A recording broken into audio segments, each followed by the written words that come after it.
outside their entourage. So if the team has gone to take them out.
I think they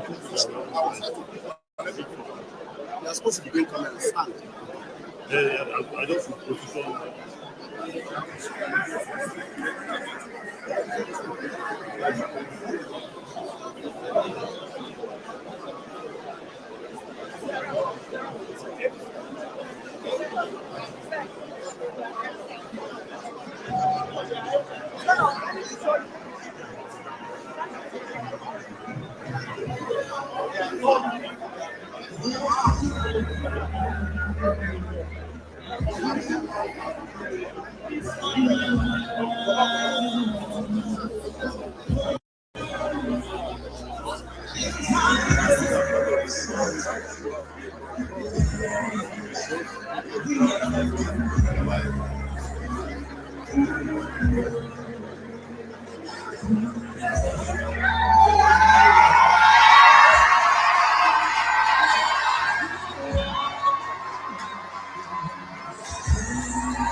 Can we give him another round of applause? I hope that you're listening to the presidential candidate. You're making notes and writing questions that you intend to ask them. Because I imagine, well, not that I imagine, I know that this is supposed to be an interactive session. So by all means, note down your questions. I see that you already have a platform through which you're going to be transmitting that. My job here is to moderate it and make sure that as many questions as possible get answered by those who we have invited to answer the questions. So on that note, I'm going to be inviting, still following my alphabetical order, the presidential candidate of the African Action Congress, Mr. Omoyele Sowore.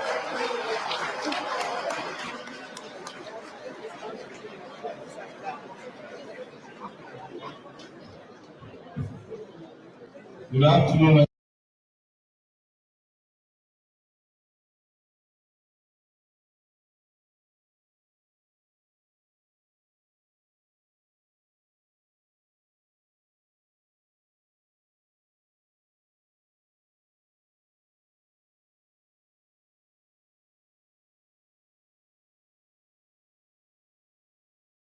Everybody, I want to talk about any other candidate but myself.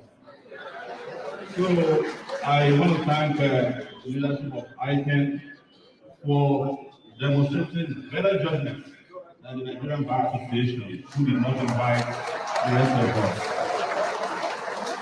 But having said that, I also want to congratulate those of you who made the bet today that one candidate, an accounting guru from the Chicago State University, but he refused to show up at the most important accounting event in Nigeria today.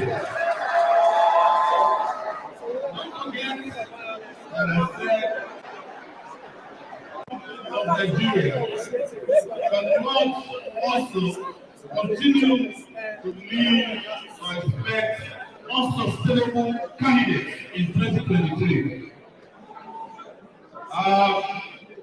You guys are aware that the president of Nigeria just presented the budget of Nigeria a few days ago.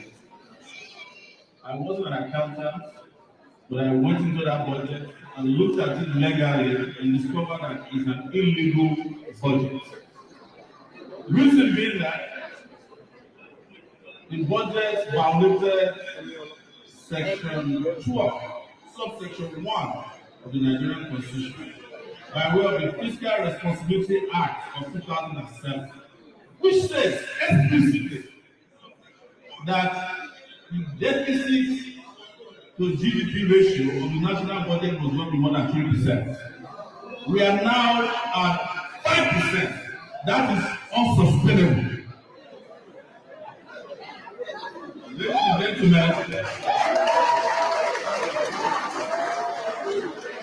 Ladies and gentlemen, I would love to stand in front of you and talk about sustainability. It's a very fantastic buzzword for governance. But I'm here mostly to talk about things that are not sustainable anymore in Nigeria. I want to state clearly, while we are happy that I talked about another candidate, but I want to talk about one of you that carried out an unsustainable act of accounting, which is the stealing of over 150 billion naira. That is not sustainable.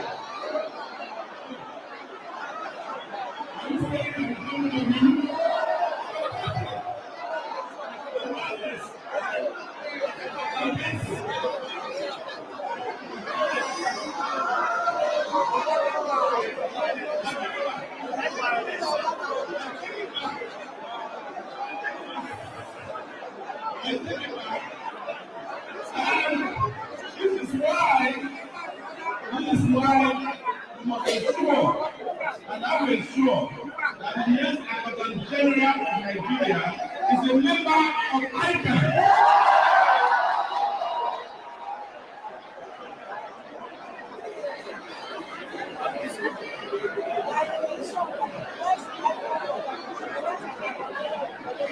Good accountants, please, let's visit ourselves. When my friend was asking how many of you live in Abuja, I saw only a few hands. And I was saying to myself, they are driven away the real accountants from Abuja, where they are most needed, so that they can do what they like to do best. Cook the books. And this reminded me of a story told by a friend of mine about accountants. They said they went to hell, and the section of hell had all these well-dressed people, and they asked them, who are they? He said, there are three categories of them. Some are doctors, some are lawyers, and accountants. And then an angel was brought to hell to pick out the accountants. And when the accountants were removed from this hellish place, when they got to heaven, they asked the manager of heaven, why did you bring us out here? He said, well, you guys are accountants. You are the one who prepared everybody that came to heaven. So you might as well be in heaven as well. I want to say clearly that the sustainability of Nigeria depends on a number of things. But number one of it is electing a sound leader in 2023. Please, before you clap for me, I have covered a lot of leaders who, instead of serving this country, were serving themselves. I covered a Sikh president about 2008 to 2010, and we know what it cost us. I covered stories about the current management and also sustainable one period of time in London, treating himself. Now I hope and pray that we are not going to elect a bunch of sick leaders because our country is sick, and a sick country needs healthy leaders.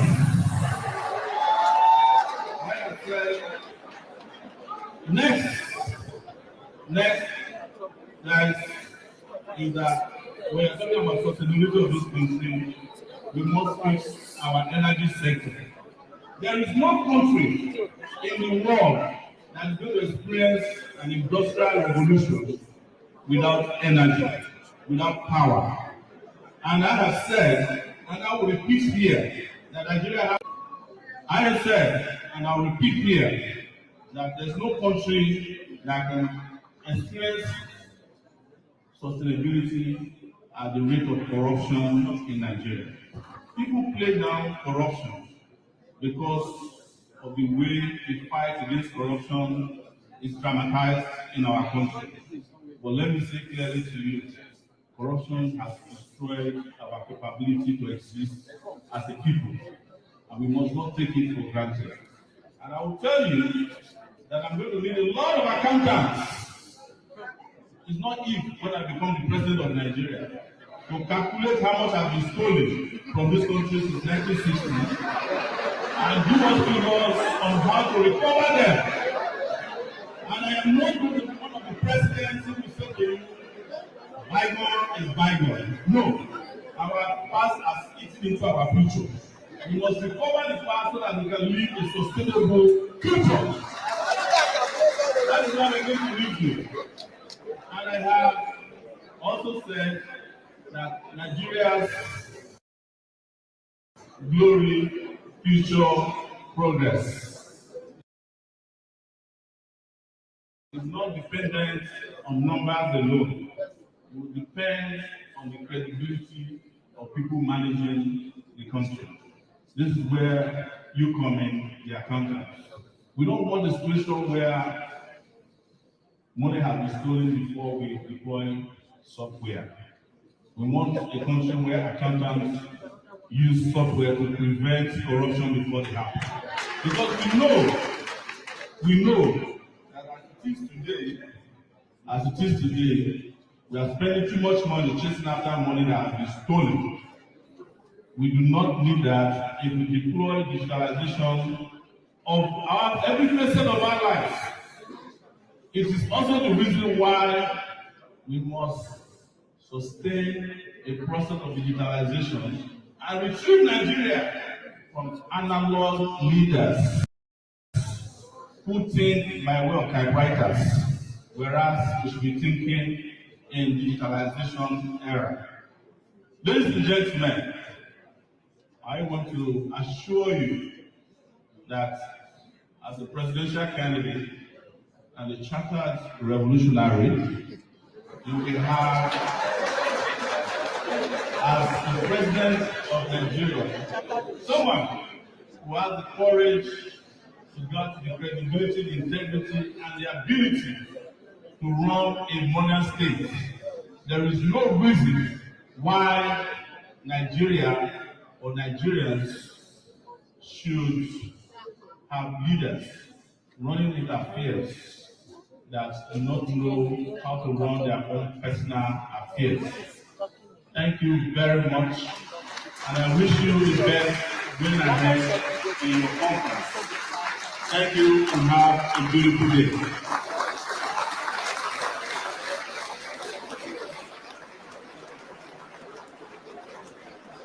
Thank you very much, Mr. Omoyele Sowore, the presidential candidate of the African Action Congress, talking about issues and matters that he says are no longer sustainable.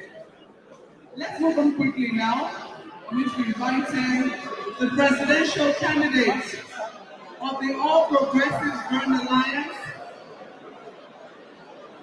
the presidential candidate of the All Progressives Grand Alliance, Professor Peter Omeade.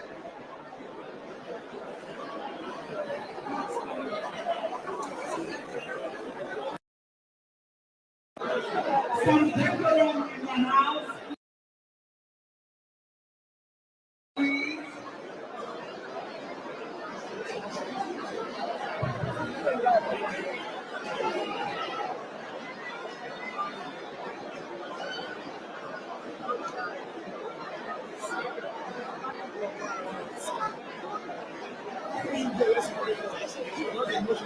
I'm going to ask us once again to please settle down. I noticed that we were a little distracted just when I introduced the presidential candidate of APLA. So I'm going to introduce him again so that we can welcome him properly to the podium. Professor Peter Omeade is the presidential candidate of the All Progressives Grand Alliance. Thank you very much. So, you have the floor now. Thank you very much. I'm impressed to be here. And I know how the location like this feels. I will rescue my presentation and I hope you find it entertaining and I hope that gives you a little into how man who after serving the judiciary thinks he can make a difference in the executive. Thank you very much. Sustainability used interchangeably with sustainable development refer to the encouragement to strive for that development which meets the needs of the present generation without compromising the ability of future generations to meet their needs. The pillars of sustainability are human, environmental, social, and economic. There is insecurity in Nigeria of 2022. It is a paradox that this is the same Nigeria who led peacekeeping operations worldwide by whatever name we call it, unknown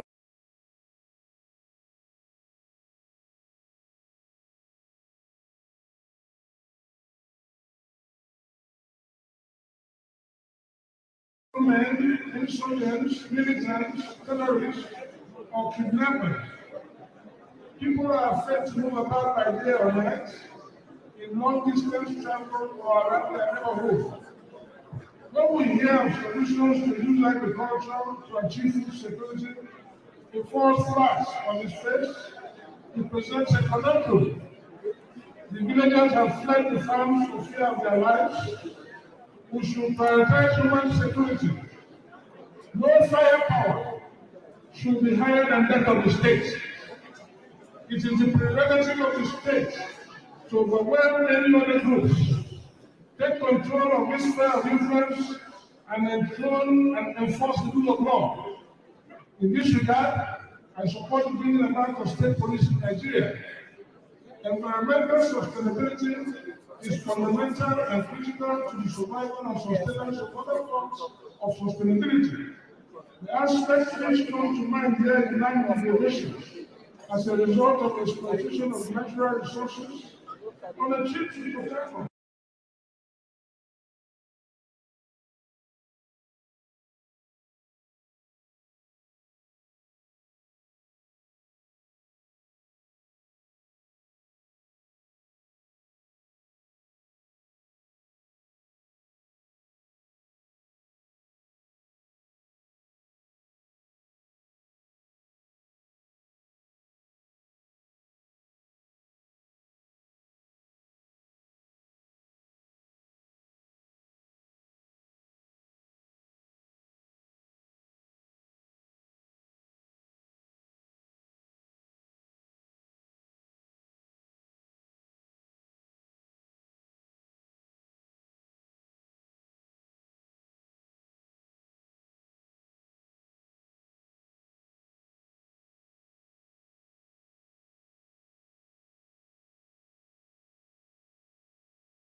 to visit my sister and her family.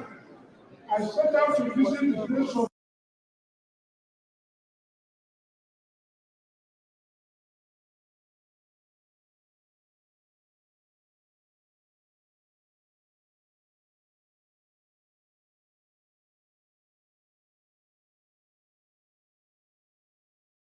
all through the journey. I saw firsthand that the water and the banks were saturated with oil. One could see the sheen. I saw the hundreds of holes on the banks which I never learned were crab holes, and short-lived creatures that survived them. We know that oil was first drilled in Ogun in 1958. However, it took nearly 6 decades in 2017 damages to companies and individuals of the University of Michigan. That is an idea in the environmental sustainability which we should copy. Firms should go for the excavations to study minerals going on across the country which are generally uncontrolled, leading erosion sites and other forms of degradation. We should have a more related assessment. We should have community-based assessments completed with the community's perspective. We should increase cross-boundary policy making and transnational governance, which will enable us to involve and hold entities responsible even from far places. In social sustainability, we should review our education system. I recommend the German model, where all start and proceed to the middle level, then separate for those who want to continue the white-collar jobs and those who have tendencies to technical training. The structure for technical education will be defined, leading to skills acquisition and self-employment. We will then build skills acquisition center in breakdowns across the country in the fashion that party offices were built in the past. I am committed to implementing the Child Rights Act. About 11 states are yet to domesticate the Child Rights Act, and these 11 states are all in north. I will hold parents of children running the streets accountable.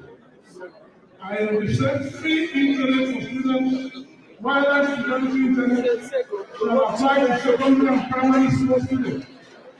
The policy will never extend to homes. The app will supply an autonomous distribution of millions of free Wi-Fi hotspots all over the country, which will bring out the desired effects. I will want to achieve and revive the post office on economic sustainability. We will focus on economic stimulation, job creation, manufacturing, local production, education, and health.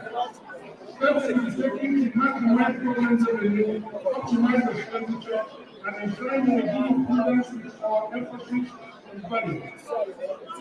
We will pay attention to the informal economy. Here, Nigeria has comparative advantage over other countries in Africa with over 63% of our labor force sold and nearly 65% of the gross domestic product.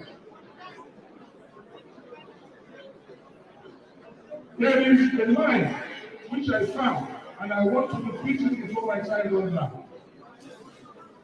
It is the line in the United States Postal Service's motto, which says, neither rain, nor wind, nor sleet, nor snow, nor heat of day, nor dark of night shall keep this carrier from the swift completion of his appointed man. Such is the work and patriotic ethics which we imbibe and which I'm thinking about for Nigeria. In all, and after presidency, we want to fulfill what the former Secretary General of the United Nations, Ban Ki-moon, defined as follows: sustainable development is the pathway for future one for all. It offers a framework to generate economic growth, achieve social justice, and exercise environmental stewardship and strengthen governance. Efforts should be made for these skills to be imparted to our youth in the informal sector so that they can move into secure and less dependent forms of employment, which the seven model which I mentioned earlier will give up. The pivotal issue is electricity, maintaining care for the benefit of the society, and the integration of also the economy. So here you go, you have a sincere man, a man who has removed himself from the picture, and a man who is ready to lead a party that is resonating around the country, which is all progressing down the lines to victory in 2023. Thank you very much.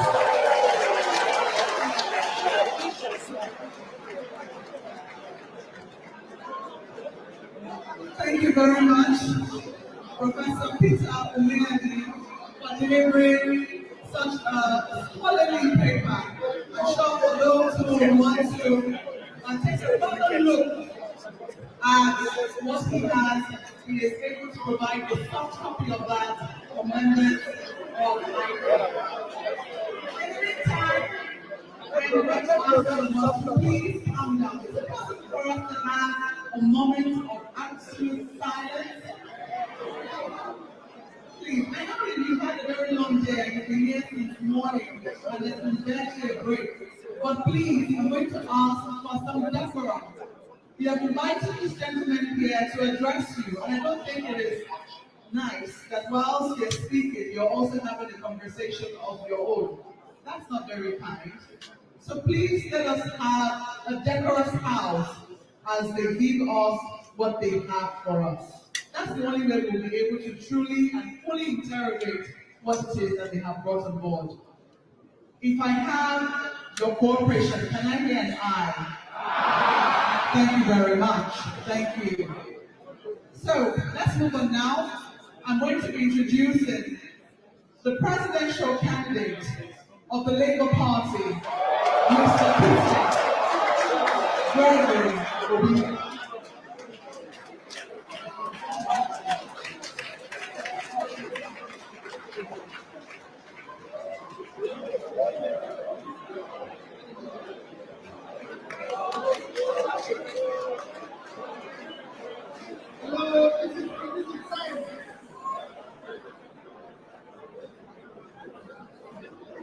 Let me respect Your Excellencies. Let me respectfully stand on all new and existing protocols. I thank the organizers of this event for the honor of inviting us to participate and for the topic, issue of sustainability for economic prosperity. I knew this morning that we're going to comment on it, and I thought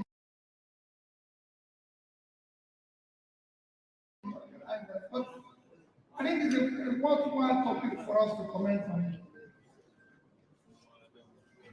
Economics, when you talk about MDG, which is where you got this from when you were reading, it is aftermath of Millennium Development Goals, which lasted from year 2000 to year 2015. And this is lasting from 2015 to 2030. And I agree with what Prof said, that we are now hiring the new CEO for the country called Nigeria. So we have to look at people's past and what they've been able to do. MDG goal, which ended in 2015, for your records, I started implementing it in year 2008 in Anambra State. And by the time we ended in 2015, I was #1 in Nigeria.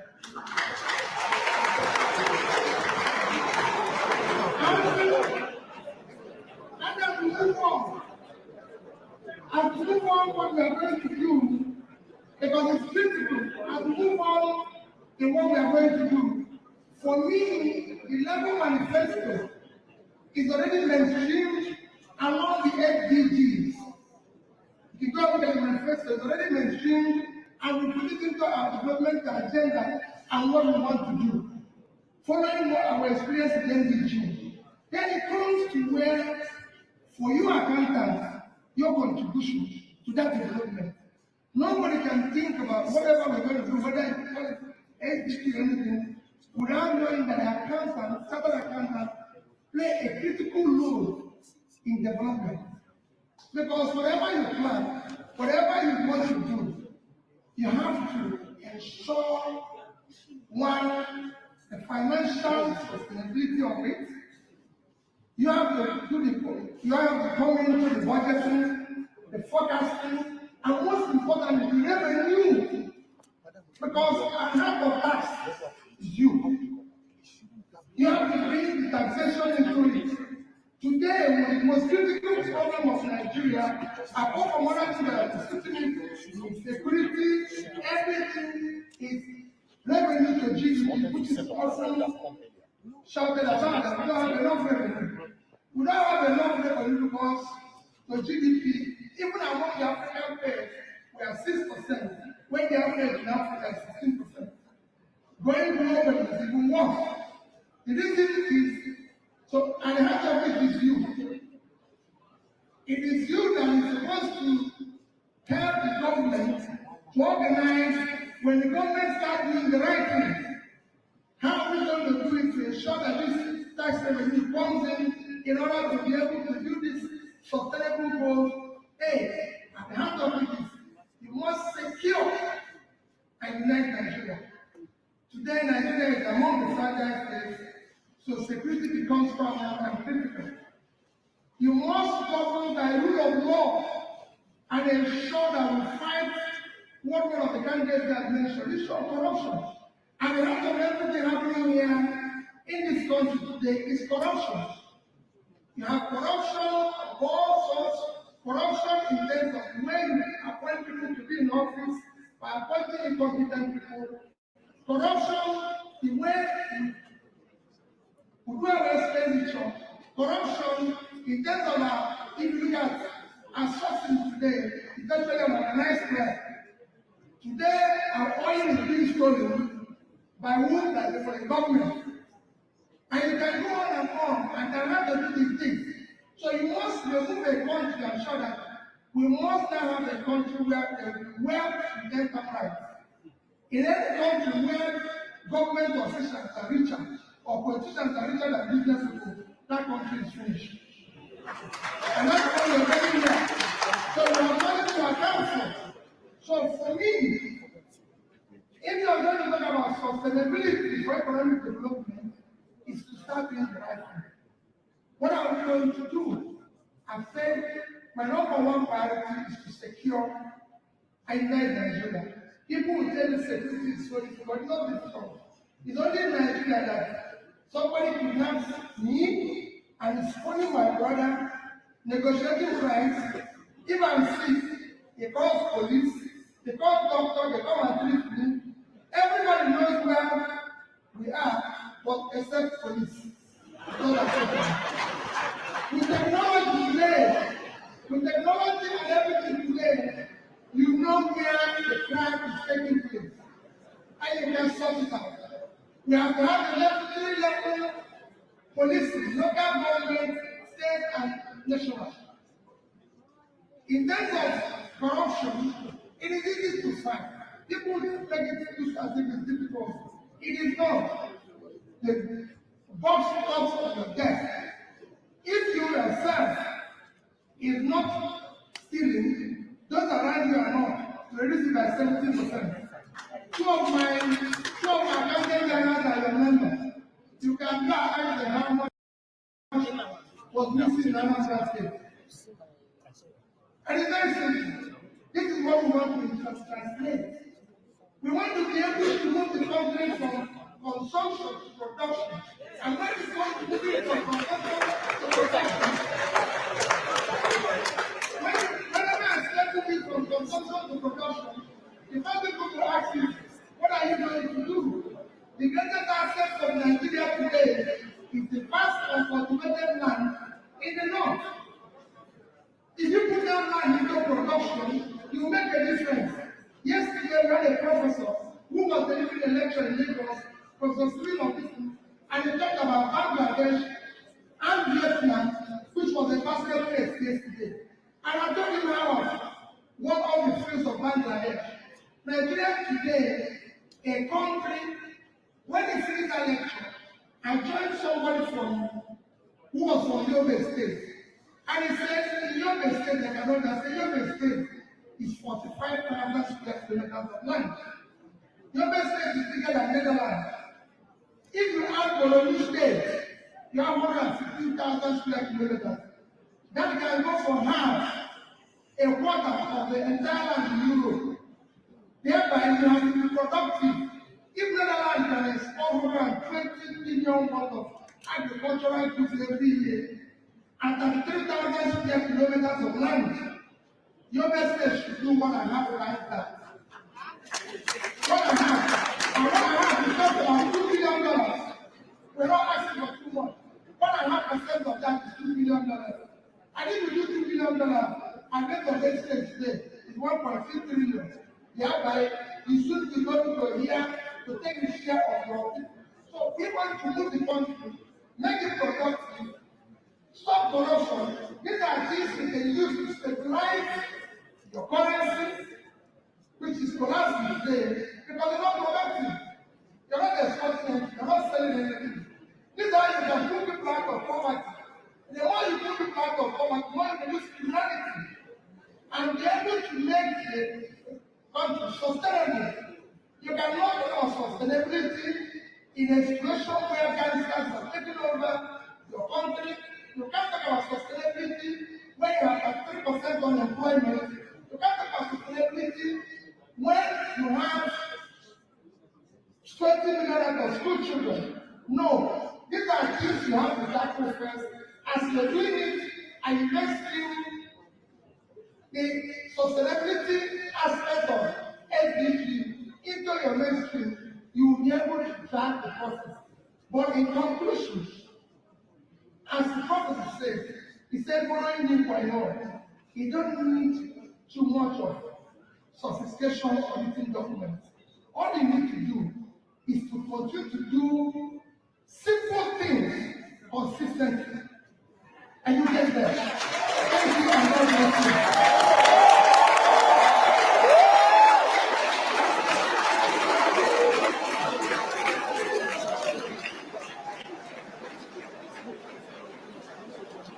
Thank you very much. Thank you, Mr. Peter Gregory, the presidential candidate of the Labour Party.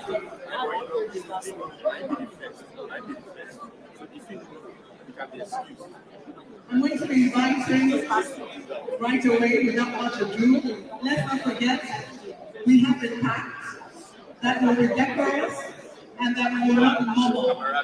So please, let us maintain the same, shall I say, atmosphere which we just maintained a moment ago.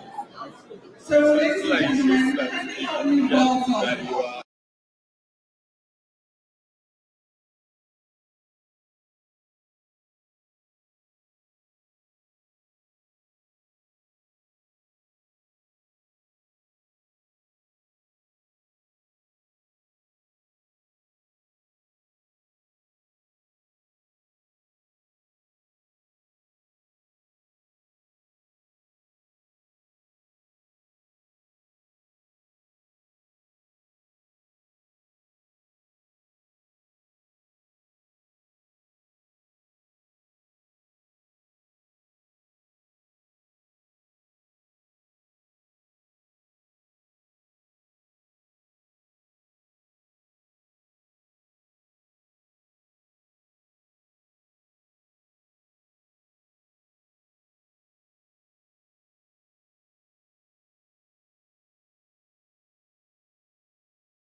Our mandate is solution-based, people-driven, and business-friendly. My experiences across the board as a legislator, as the chief executive officer of the state of Kano, in my capacity as a governor, as well as a minister of the Federal Republic of Nigeria Defense, have prepared me to understand the magnitude of Nigeria's economic distress. Therefore, the leader we desire at this time is the one who is ready to roll up his sleeves on the one. A leader who can delegate and manage a community with limited resources at our disposal. Also, equally important is the security situation across the nation. These menaces have taken so much out of our lives and our commonwealth, yet it has continued to be an undesirable burden to us all, both at home and in the diaspora, in one way or another. Consequently, in order to be able to achieve our sustainable goals and succession plans, we must recover first and build our gross domestic product as well as our foreign reserves with a deliberate and strategic approach with clear intent.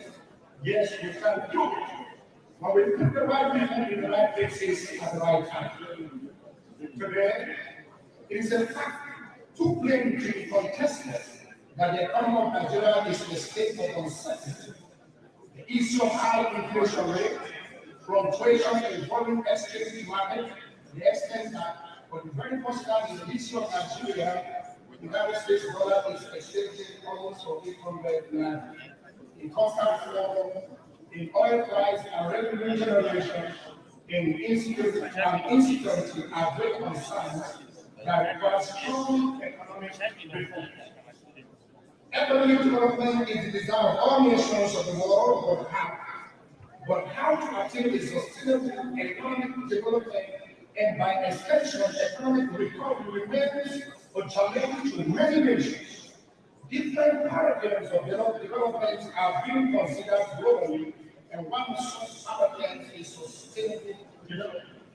Harmony between man and nature is the prerequisite for sustainable development. There's now a transition to an agenda which embraces the three dimensions of sustainable development, while still ensuring that poverty eradication at its highest priority and that extreme poverty is ended within a generation. Until Nigeria begins to take this path, sustainable economic development will be a new. The approach of this paper presentation will seek sustainable approach to economic recovery in Nigeria. This paper will also seek to focus on economic and to discover how to construct a dynamic and free-roam economy. It will discuss the best practices that can enable organizations to significantly contribute to the social and environmental sustainability and highlight the challenges and approaches for sustainable economic recovery. This paper also discusses essential to sustainable economic development, drawing on economic development best practices as well as environmental best practices to create an integration of sustainability and economic development. This paper will propose workable solutions or recommendations on how to facilitate pragmatic, environmentally and socially sustainable economic development strategies to create an adoptive sustainable economic recovery in Nigeria. Harmony between man and nature is a prerequisite for sustainable development, depicting that development of humanity should not be on the cost of environmental health. The path of development adopted should be such that is always within short limits that nature allows, beyond which a threat to survive is inevitable. Until Nigeria begins to take this path, sustainable economic recovery leading to development will be a miracle. Now, my introduction. Now, one more at the same time. Economic development is considered by the Nigerian government as well as government all over the world to be its central task, and this has led to vested interest and unparalleled enthusiasm for growing the Nigerian economy. The pattern of development pursued so far has created a series of social and environmental problems. Severe damage is done to the Nigerian environment as well as natural resources as a result of the efforts to transform the natural environment to achieve rapid economic development. Environmental quality in Nigeria has continued to decline. Resource depletion and environmental pollution have become serious problems requiring a rethinking of governmental policies. Different paradigms of development are being given consideration globally, and one of such is the change of paradigm to sustainable development. Sustainable development is the process to build the use and conservation of natural resources for the overall improvement in the quality of life for the present and future generations on long-term basis. The importance of the environment to man and every other living creature development over all the environment is an essential part of man's existence, and human beings are at the center of concern for environmental sustainability. Nigeria is an oil and gas producing nation. This exploration and exploitation in the Nigerian oil and gas sector impact negatively on the environment. The Nigerian environment is in danger, having been degraded by human activities. The economic activities are not carried out in an environmental. I'm so sorry, I have to interrupt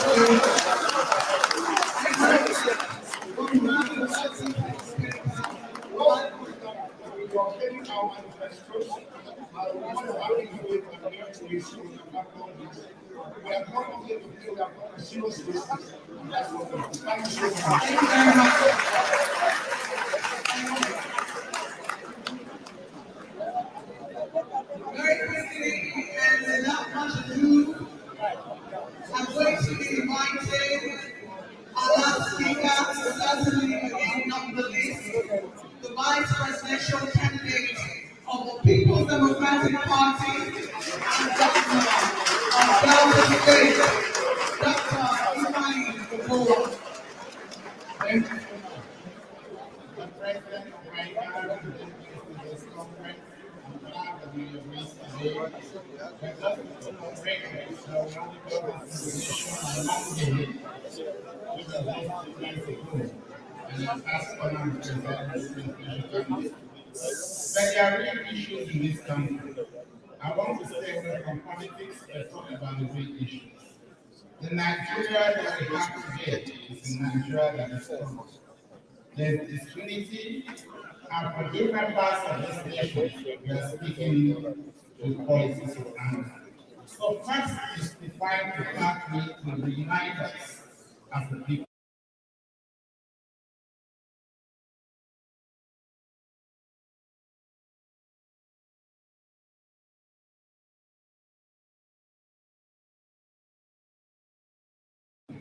Because if we do not work collectively as a people and we pull in different directions, we will not be making progress. So our first electoral program is to ensure that we sit down with stakeholders in this country and that we get the seats to talk about Nigeria and how best to stay together. By staying together, there must be equity, fairness, both in terms of participation in development and in terms of development and provision of amenities across this nation.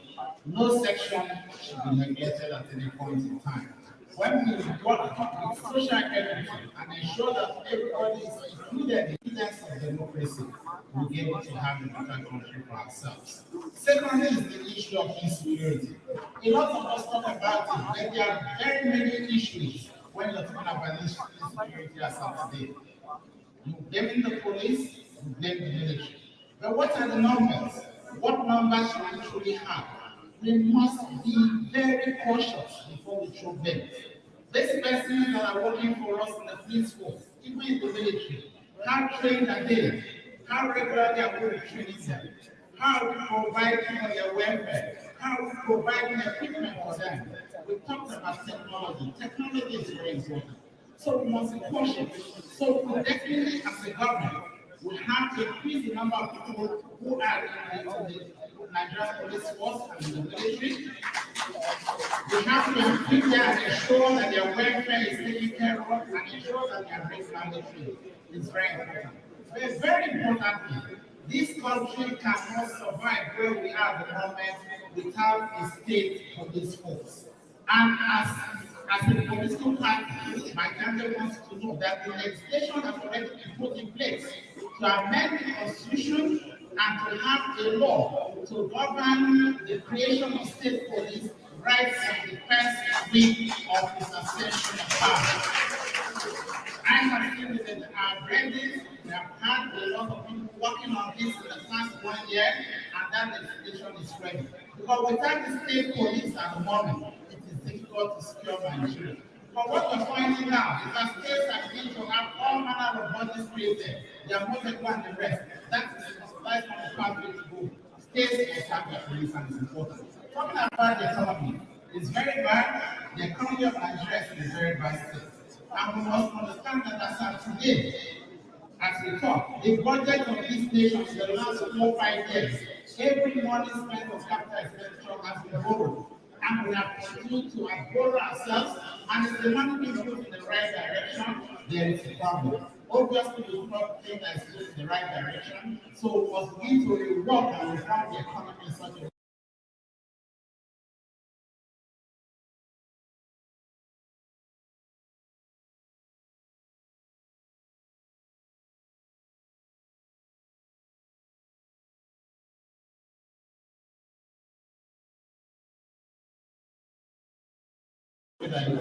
But the economy must be private sector led.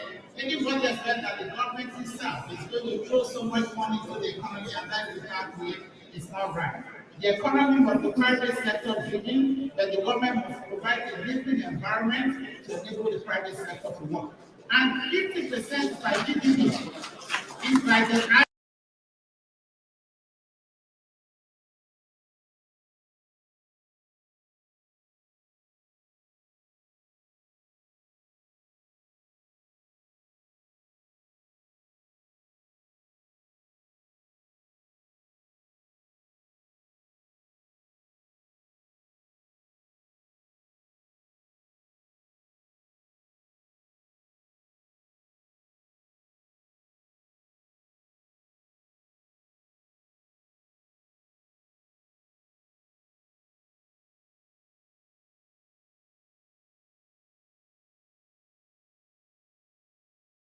world is going at the moment.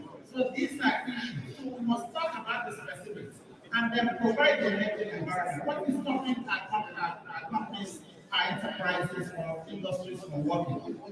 The fact to get finance is not easy at very high interest rates. We do not have time. But when we begin to ensure that the private sector has the needed environment that will enable them to work, the private sector will be able to develop our infrastructure, they'll be able to get people in, they'll be able to develop the power sector, but we must liberalize.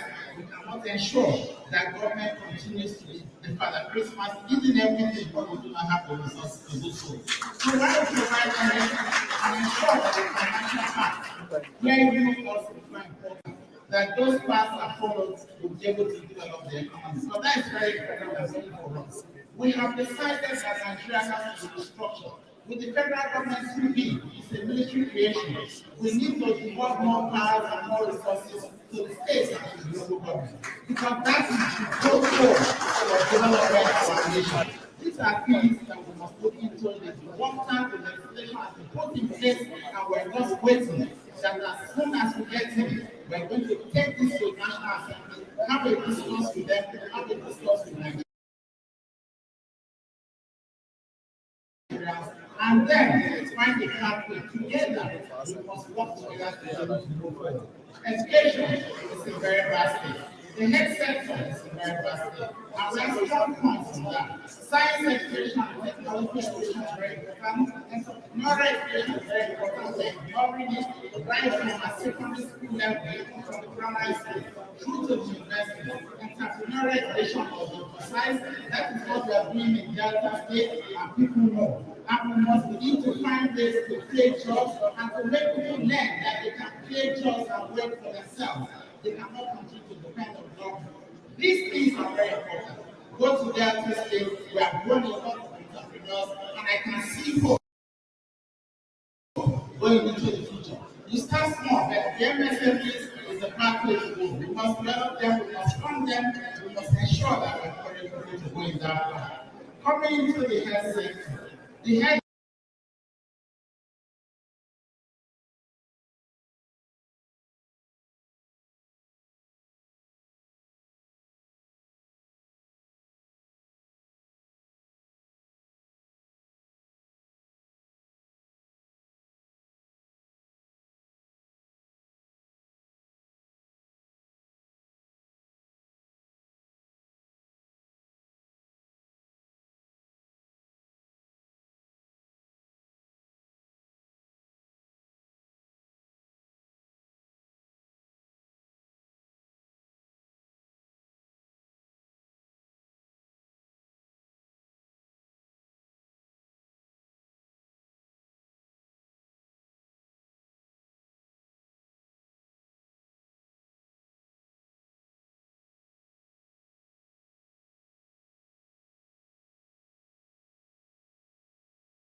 it's important that we look at these issues.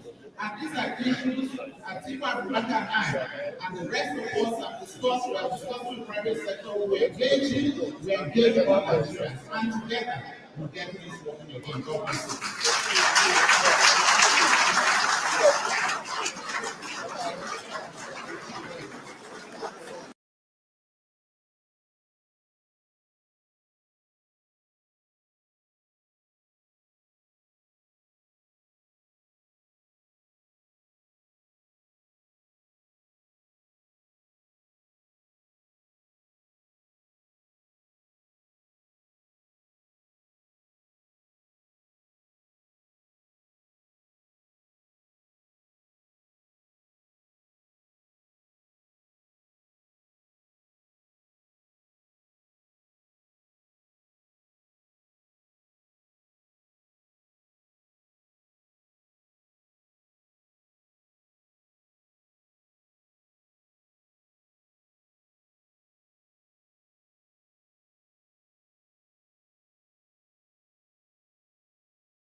know the candidate that is applying for the job, not through sentiment, but knowing what they possess and what they've done. I've not started to tell you what I will do. I'm telling you what I have done. And these are criteria to be used to adjudge how a leader will perform. I have also been a social entrepreneur. Social entrepreneur, my game is towards the welfare of the people. I have served the people as a social entrepreneur. We are talking about the challenge of sustainable development. I have served as the West African Secretary to West Africa Renewable Energy Board. I'm going to have to interrupt you just to quickly add one additional question. It's closely related. I'm trying to see if I can find it here, but essentially, the person is raising questions about how true it is that you have been given scholarships for the past 15 years if you're 39 years old. The person wants to know, are you saying that you started at the age of 24? It's there. You can make sense. It's all there. I am the founder of one of the biggest NGOs called the New Foundation. I'm also the president of Global Wealth University. I'm the president of Pan American College in California. I own various educational platforms. And because, I must say, of my background, I lost my father at age 12, and it was very difficult for me to go to school. Ever since then, I have had a passion to ensuring that Nigerians and Africa have a university in Togo that gives Togolese scholarship. A country that can never become a president. It demonstrates passion.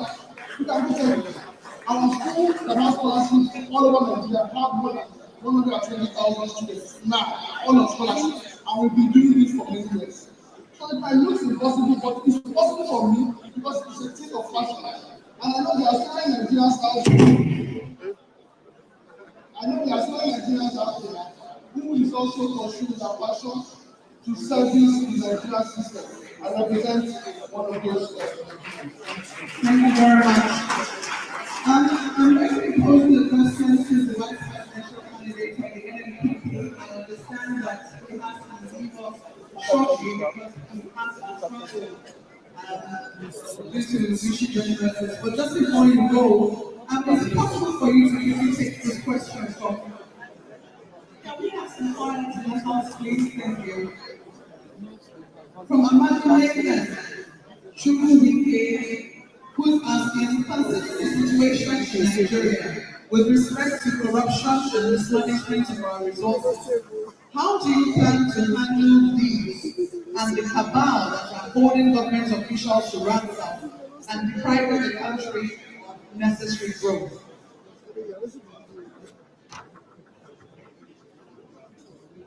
Okay, this is life, right? I can copy it. We need a leadership Let me cut it and send it to you. that is courageous, You don't need to capture it. strong political will, leadership that is determined, that has the passion, is passionate about Nigeria and the Nigerian citizens. We need a leadership void of confusion, void of compromise, a leadership that will be centered on the people. Now, corruption is a thing of the mind.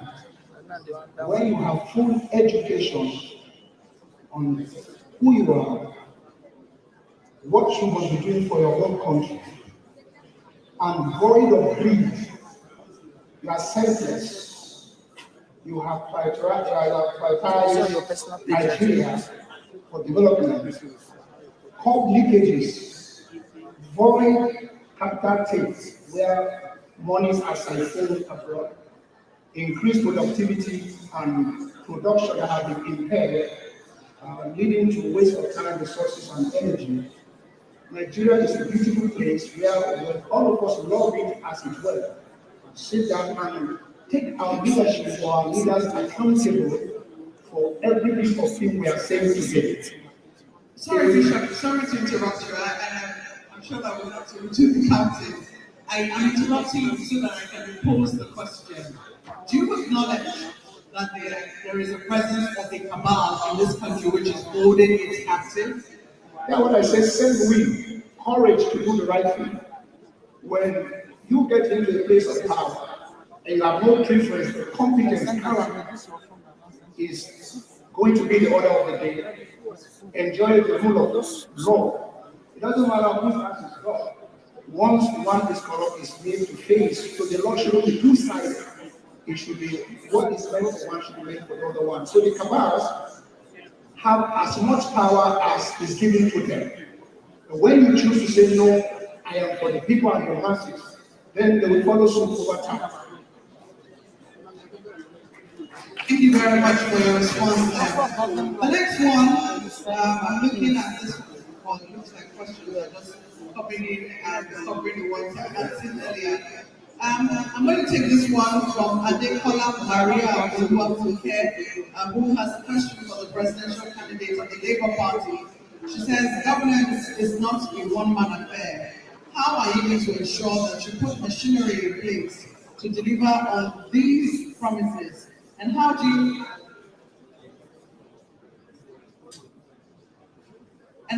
plan to sustain the economy? I'm trying to find the question, but that's basically what. Anyway, let's just start from the fact that governance is not a one-man affair.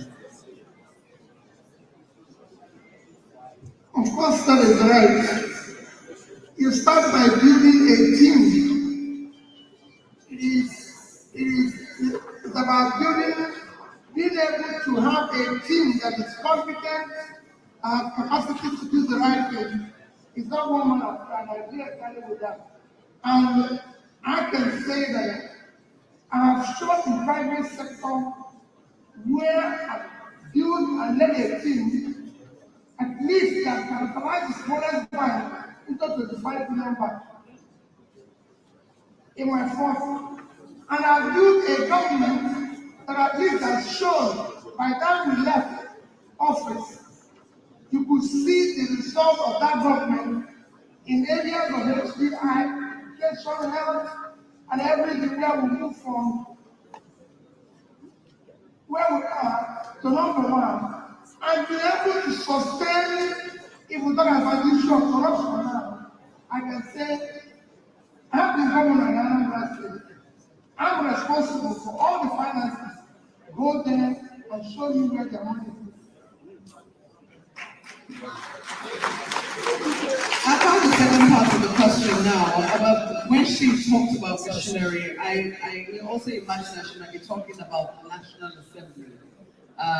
That's one. And then she also asked, how do you plan to sustain our economy in view of all the debts already incurred? I come to Anambra State without having one member of House of Assembly from my party. Once you are doing the right thing, everybody knows that in his constituency there's a problem. We're talking about Nigeria. You can do it without having members of your party. If you're doing the right thing, you can put it on table. You talk about issue of debt. There's nothing wrong with borrowing. I've said it consistently. What is wrong is when you borrow for consumption. Every country of the world borrows money. America today is the biggest economy, owes almost 100% to its GDP. Some to the same thing for the second biggest economy, China. First biggest economy, everybody's paying. But what you use the money you borrow for to do is what makes the difference. If I have time, I can show you two countries that borrowed at the same time. Today, they changed their economy, their per capita have increased. Nigeria went south.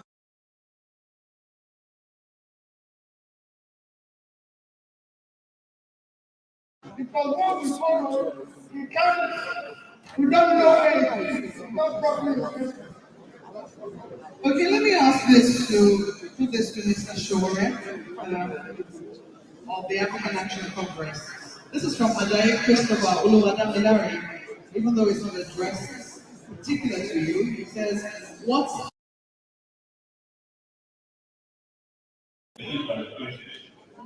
And that's some of our colleagues say that the solution of Nigeria is very sacrificed. I still agree with it because is not part of the SDGs that the United States. Unless we sustain Nigeria on the basis of justice, Nigeria can never be united and it can never continue to be united. Having said that, I want to mention that I'm a beneficiary of free education and it is a crime in this country to continue to exist from those who benefited from free education, that the younger ones who are poorer than when they existed should pay through their noses to acquire education. The solution to sustainable education is three: investment, two, investment, and three, investment. Invest in education. Give our people great access to education. Give them quality education.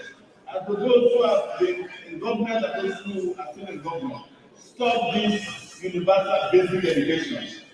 We don't need basic education to advance because the rest of the world is no longer using slaves and church to train their children. They are using computers.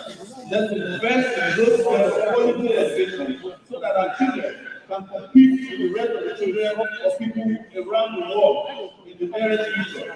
There is no basis for a country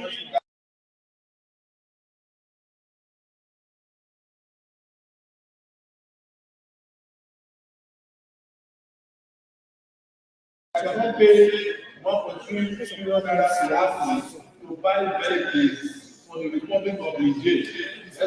And until we get it right, we can never change the mind and vote for those of us who have experienced greatness. I want to bring it to Nigeria. Thank you. Let's just quickly add this question to it because it's closely related. It's from Apilia Myra. Says, can any of the candidates make an open pledge for adequate funding of education?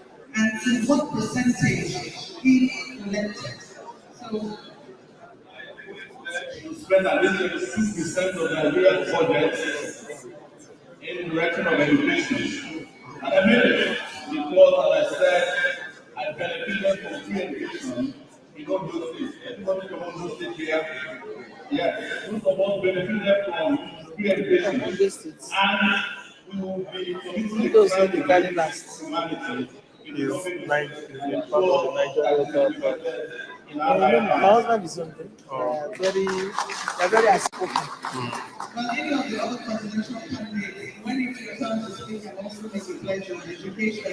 But this one is from, I'm trying to ask this to mispronounce this name, Eburu Odiano's impression, and it's for Dr. Hoa.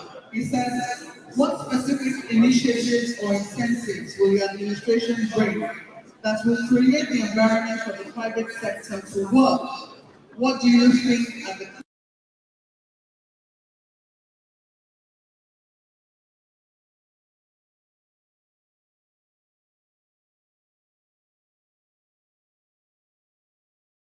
current policies affecting private sector contribution to the economy? And what do you think about the borrowing to finance budget and the huge size of our recurrent expenditure? What is your plan to cut costs?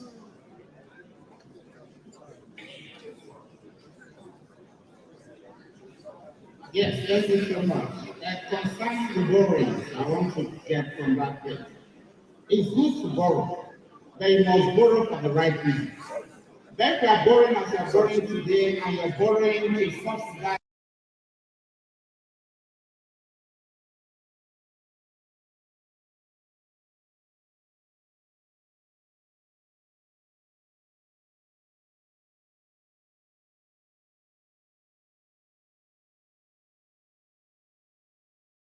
because the borrowings are both external and internal. Internally, it is good borrowing in the country.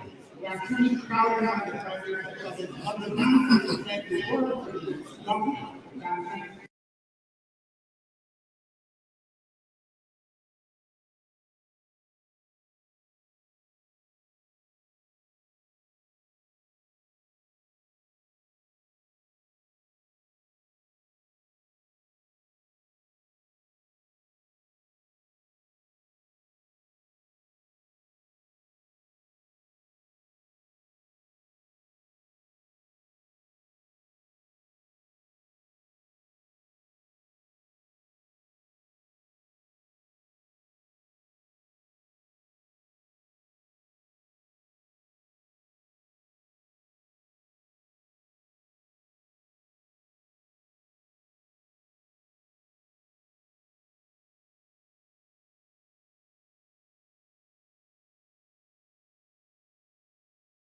it's not good for them MSME, and it's really choking the private sector from developing. And only the private sector can truly engage the people and work with the employees and the money. Then that's how we saying. So if the government starts to have the government job, and the government jobs are limited, because that's why we continue to count the very high expenditure on the part of government. Because there is no other source of generation of employment, and it's always. Well, thank you very much, Professor Yokoa. Let me take this question from Jamilu Bukola Jamilu. He's asking a number of, he or she, very sexy now, is asking a number of questions. I'm going to pose them to you, Professor Mayadi. He or she says, can each of the presidential aspirants tell us the timeline what will be done differently to one, adopt, achieve, and sustain improved, sustainable economic prosperity for Nigeria beyond your tenure? Let's start from them. Thank you very much. One thing we must hold on to is that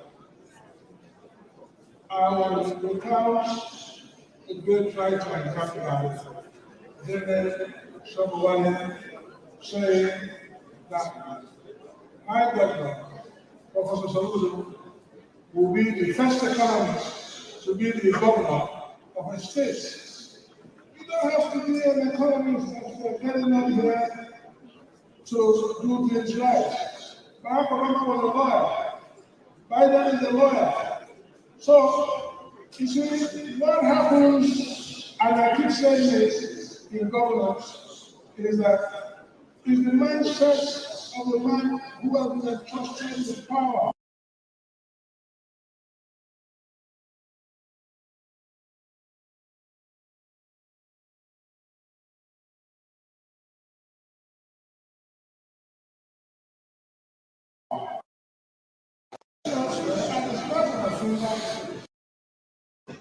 And then it becomes your mindset. What exactly do you, what is your thinking about Nigeria, which will follow on my own part to remove my personal interest from the picture entirely? In other words,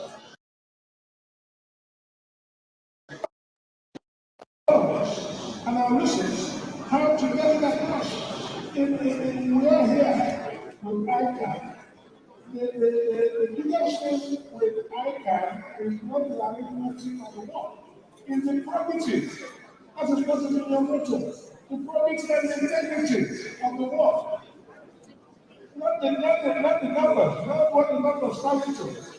And so, for me, all the time, my interest, and I will pursue it to the end, is for the good of the people to make sure that I take actions which will render Nigeria in a better shape, our struggle and our child rights act. For instance, you hear those things, they don't sound something, but that is not the issue now. Children on the streets. And 11 states in the north have refused to domesticate them. Of course, I will find character on the streets to make them do so. And you begin to go Nigeria from that point. Okay. On the other side. So these are the personal aspects that if I want to stand for, and which I will strive to run on this campaign. Okay, let me hope that this question doesn't disappear yesterday. I just saw it a moment ago. Yes, this one is from Oyeyemi Hezekiah. It says, Nigeria is one of the largest oil producing and exporting countries of the world, and the only country among crude oil exporting countries importing refined oil products. This is visibly unsustainable. If elected into office, what are you going to do to bring about sustainable oil product availability in the country?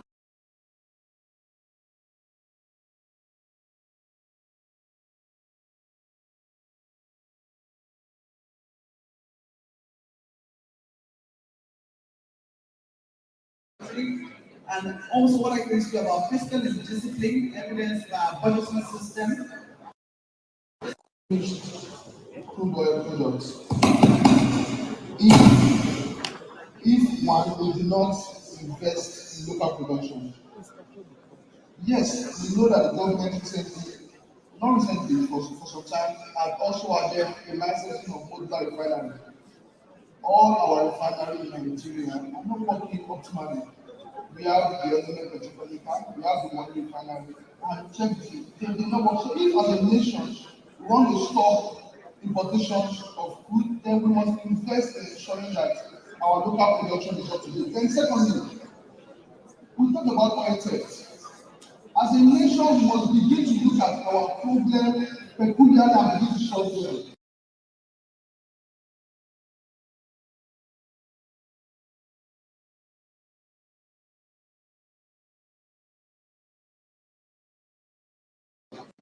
Small scale refinery in Nigeria. As a nation, there can be a plan. We can build a system around that can control it, monitor it, and it will be expensive. We must ensure that we produce and refine our food so that we can produce. Today we have visual at 800 and you know why?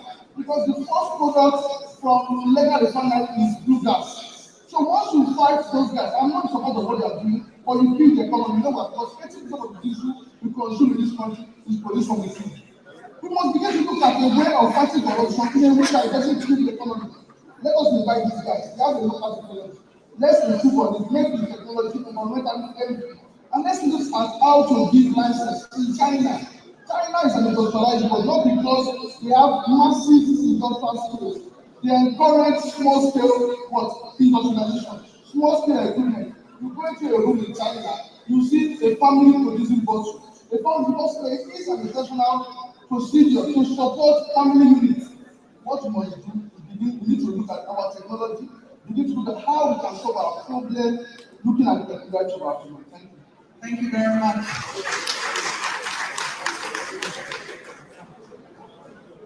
I'm just going to take a short one about providing credit system. This is, we were specifically to Dr. Ifeanyi Okowa, about what your party is going to do to provide a credible credit system to the private sector. Okay, first is to ensure that our banking institutions are in such a way that, as consolidated as they are, that they are ready to lend to the real sector. But as I said, what we see in Nigeria today is that government is overborrowing internally in various ways. And because of that, funds are not even available for you to ensure that the private sector has access to these funds. And when they have access, because the funds are not easily available, they are lending to them at rates that are not sustainable, which is not good enough. So government must work this out on the way to in terms of fund generation so that we do not overcrowd the banking system in this country and get ourselves to where we are. That's one. Then we must also work with private institutions with incentives to ensure that we're able to create an infrastructure development fund. And that is very key. But once we're able to get that done with tax incentives and other incentives, then they're able to create that institution and have that fund that people who are actually in very critical projects, either in energy or even in road construction and very major projects, can have access to such things. Then we must begin to work with the many people may not agree with it, but we must find ways to begin to work with even the workers. Because we have a huge pool of funds that we have in our pension funding. Because they do not trust the government, they will not want that lending to the real sector. But when you get them to work with the private sector, and they are not lending to government, but they are lending, and it works in such a way that they are able to lend to the credible, organized private sector, then that private sector is able to develop the infrastructure. Because the government alone cannot develop the infrastructure, and as they develop the infrastructure, they begin to net away from the tax that we are paying over the years. It has to be a collective effort, and this is very key for us to be able to achieve that. But the totality of what we need to do within the government is such that there has to be a totality of reform in Africa. But as I said, you cannot be borrowing money and you're spending trillions of naira. Like next year, we're telling the market to spend 6.7 trillion. for the purpose of subsidy. And we know that it is possible for us to encourage the private sector to down the refinery is getting close to the final finish. Then you ask government that they have to do it. What is government doing? When we know that that refinery is able to get 650,000 barrels a day. Whatever be the problem that Dangote is having, government should find a way of facilitating it so that we can have in-house, in-country production of oil, of the good oil. And then thereafter, we begin to have all the savings. Because as long as we continue all the money coming from sale of crude oil, we are trying it back and borrowing more to get oil products, refined products into Nigeria. That is not the path to go. We must find ways of working with the private sector, especially when the physical sectors are currently gaining our economy, and ensure that we assist them and teach them the labor to enable them to finish up what they have. Like I visited a place, I know it's not to about 80 to 5% complete. Just the 15 to 20% left, they are stuck. And government is not paying special attention to it. It is not right. Well, thank you for that answer. I'm going to ask, this is from Luther Agobe. I'm going to be posing it to all the candidates. He wants to know what is the stance on open grazing. Let me ask you, the presidential candidate of the Labour Party.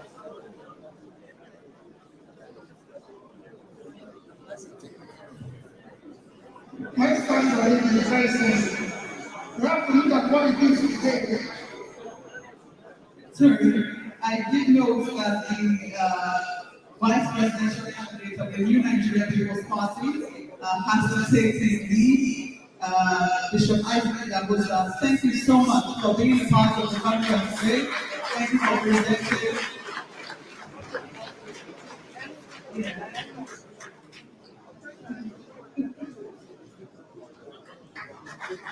I don't know whether you want to quickly share with us what is very good. Thank you so much for inviting us here. Thank you. Sure. Okay, so we move on now. So look at what it is today. And be able to ask yourself, are we getting the maximum production and effect on the open grazing like it is today? If not, you go into what is modern and become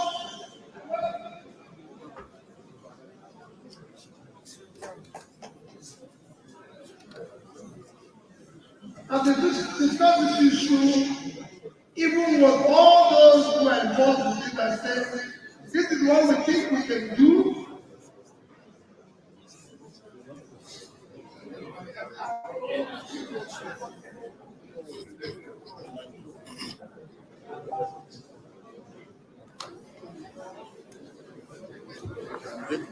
All right, so we have a group of all candidates. So we need a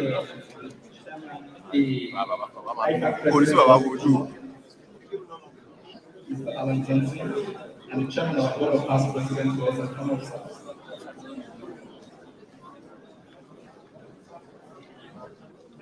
Distinguished. Please hold on several candidates coming up.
don't even carry can with them.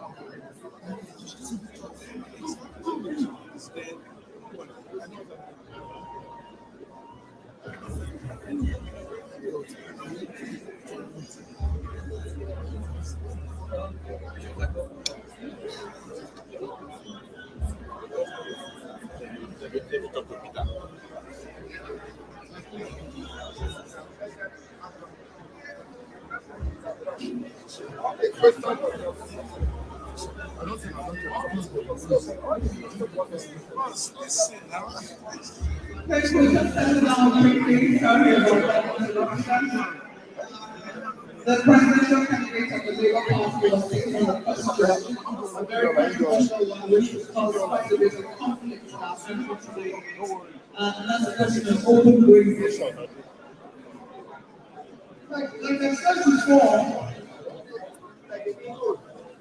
it's an issue that needs a holistic attention because today we have several states that have passed a law banning open grazing, and it's an issue that is very controversial.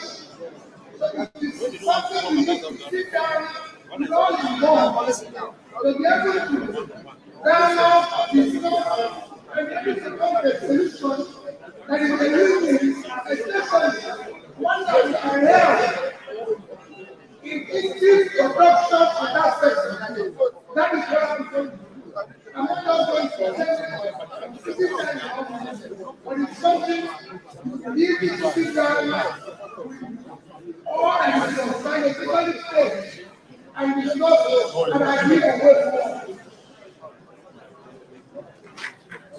Okay, thank you very much. I'm just going to pose one for you again quickly. This is from the past president. And the question is to you, Mr. Patelvi. It says, could you please give an insight as to how you would rule the country with very little, if any, support from the National Assembly, where your party seems to have no representation at all? I've said it before that I believe in a state, there's nothing anybody who tells you that is, when it comes to development, they have to do according to fact. It's not telling the truth. Once people are sure you're doing the right thing, they will kick in and support you, even those who are not in your party. This is not a global one. So I do not see it as a hindrance.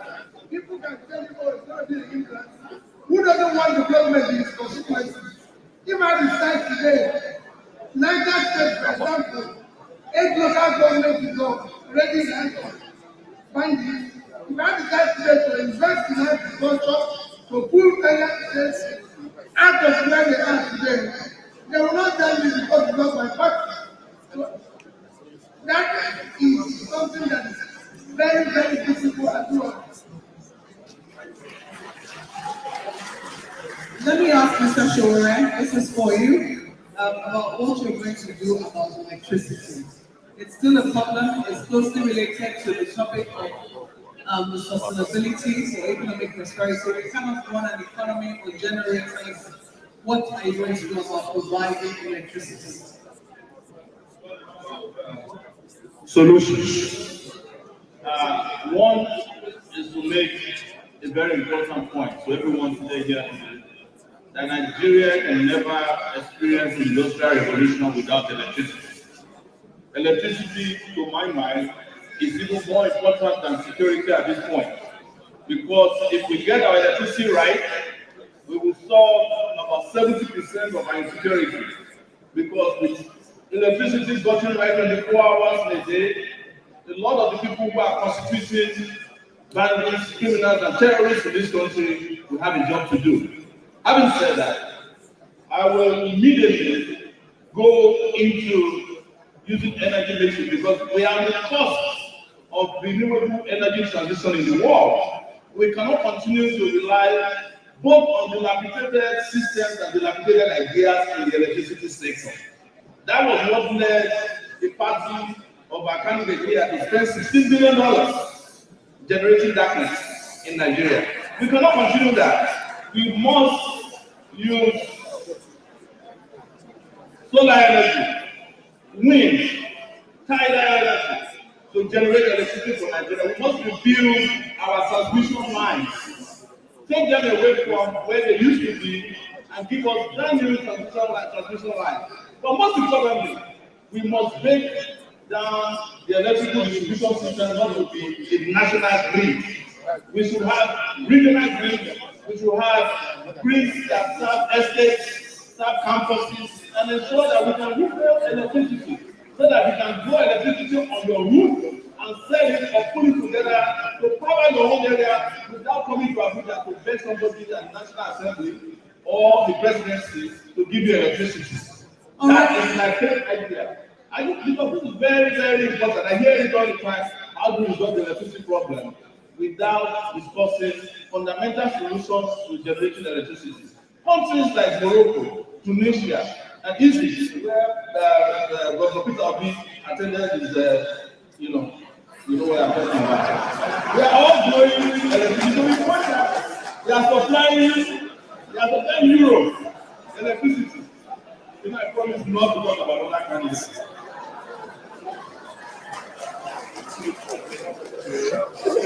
Can I ask you a quick comment on what you intend to do about open grazing? I completely will vote for ranching. The reason I will vote for ranching is that it's safe, it's secure, it's also a source of generating power. The question is because just a moment, you're seeing the attempt of the federal government to try and get states to yield land through there's a difference between grazing and trying to grab land. The federal government is interested in rural. They want to grab land. I'm not interested in that. What we're saying is that churches, look, the people that consume the most amount of beef in the country and in the southwest, Yoruba people, they eat any part of, there's no part of cow that they don't eat, goat, yam, everything. Why can't they do what Awolowo did in 1956 when he had a grazing place in Ondo State, Akuna, where they were able to supply beef to the southwest? You don't need anybody to come from the jail to give you beef. But all of them are always claiming, lip service to the governor of the Kuti state flew cow to Ekiti by first class. One of them escaped at the airport. They didn't know how to catch it. That is not governance.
lip service to the governor of the Ekiti state flew cows to Ekiti by first class.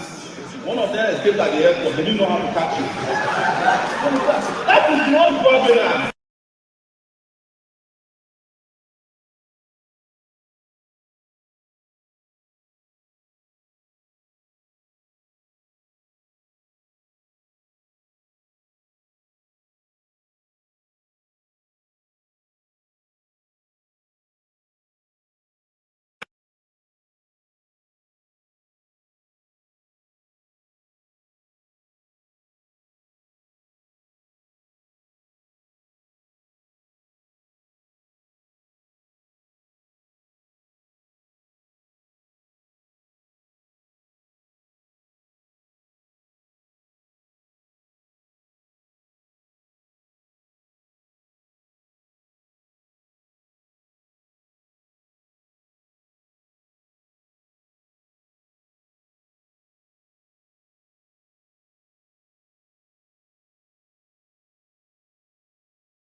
Posted also to the candidates or their all parties.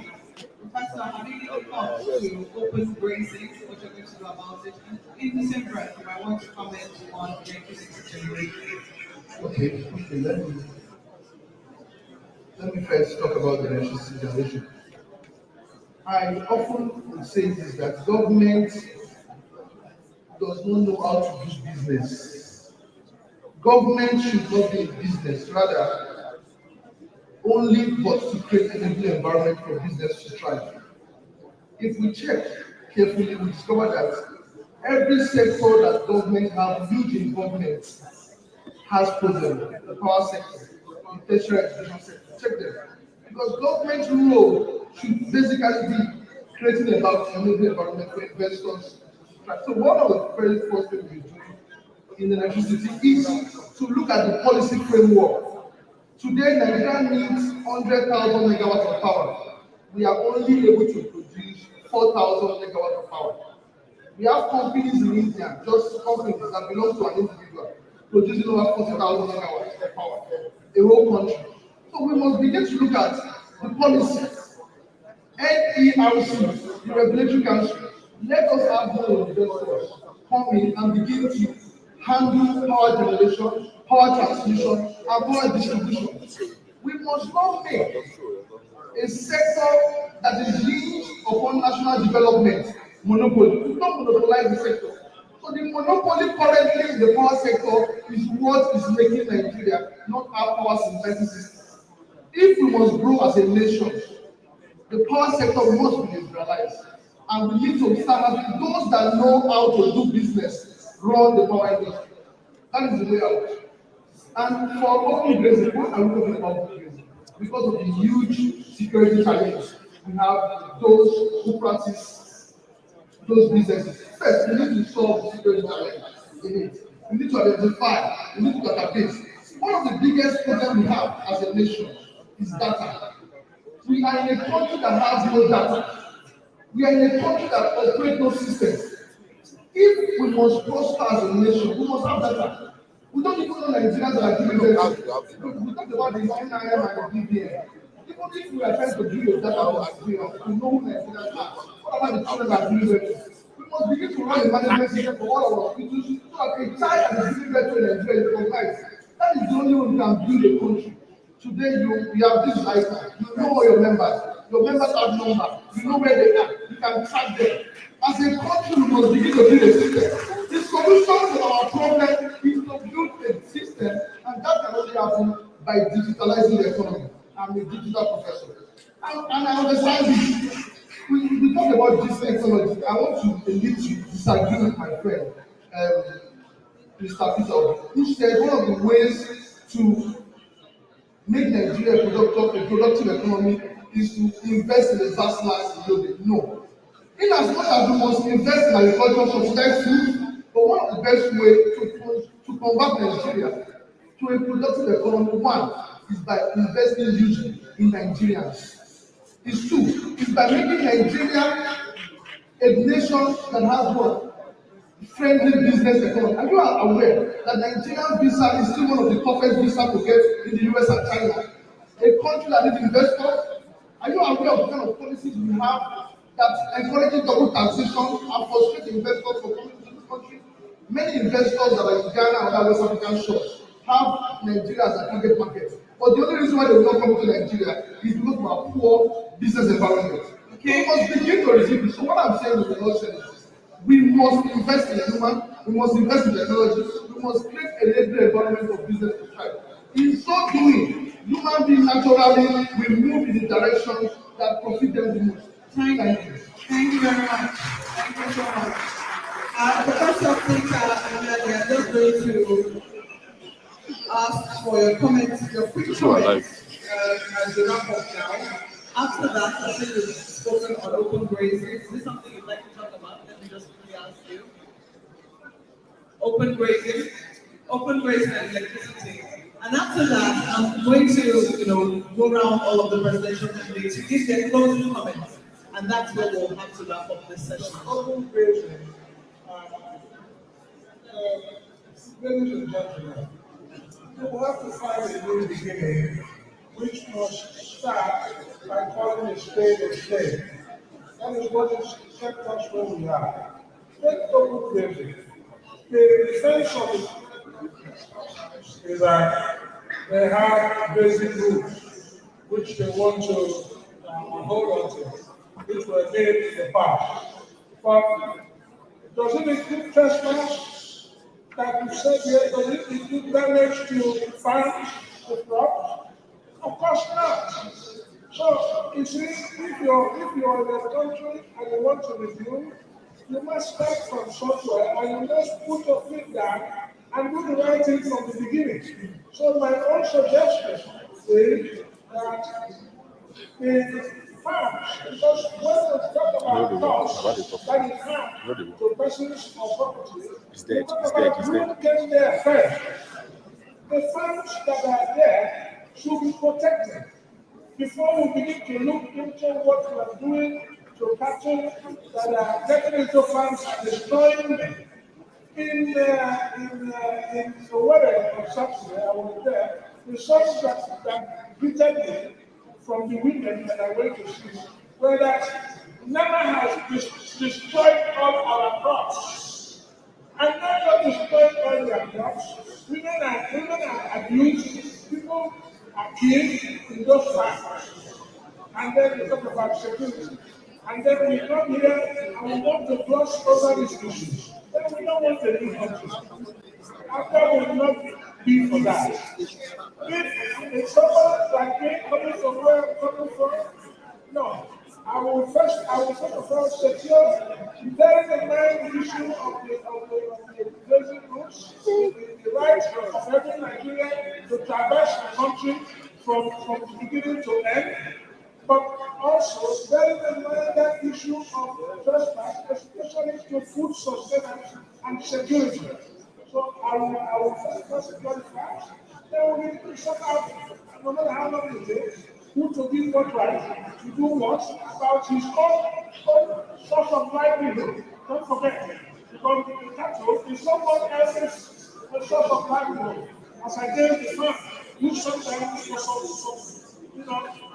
basic sustenance. On a general note, I want to make this point here, and this is a very good area. on calculating minds who are looking into why all of us are here. The 27th president of the United States of America, his name was William Howard Taft. William Howard Taft later became the 10th Chief Justice of America. It was Howard Taft who built the Supreme Court as we know it today. It was Howard Taft who got money from the legislature, from the executive of which he was one, and started building the Supreme Court and supervised it until he was no more and his predecessor took it. And that is the grandiose edifice that you see today that is called the United States Supreme Court building. So, lessons to go from that. I have administered the judiciary for 8 years. I'm the best man to control Nigeria, and I give you 4 years to do that. Okay. Thank you so much for your response to that. There's a quick one here, and I will say that any of the presidential candidates can respond to it as we close. It's also from another past president, and it is specifically about the body of chartered accountants. It says, accounting professionals use technology in our role as trusted advisors, performing sought-after services to businesses, government, SMEs, non-profits, and individuals. What will you do to help build a highly skilled and competent pipeline of professional accountants in Nigeria? This is as we wrap up. You'll answer this question, each one of you will be 30 seconds, and also give us your closing comments. Thank you. Okay, let me start. I am a digital professor, and I know that in the accounting professions, now you have a professional exam. We've grown into a digital economy. States like Zamfara have shut down education for 3 years. With a digital education, schools can be shut down because of insecurity, yet education continues. I have been in the field of human capital development, and I also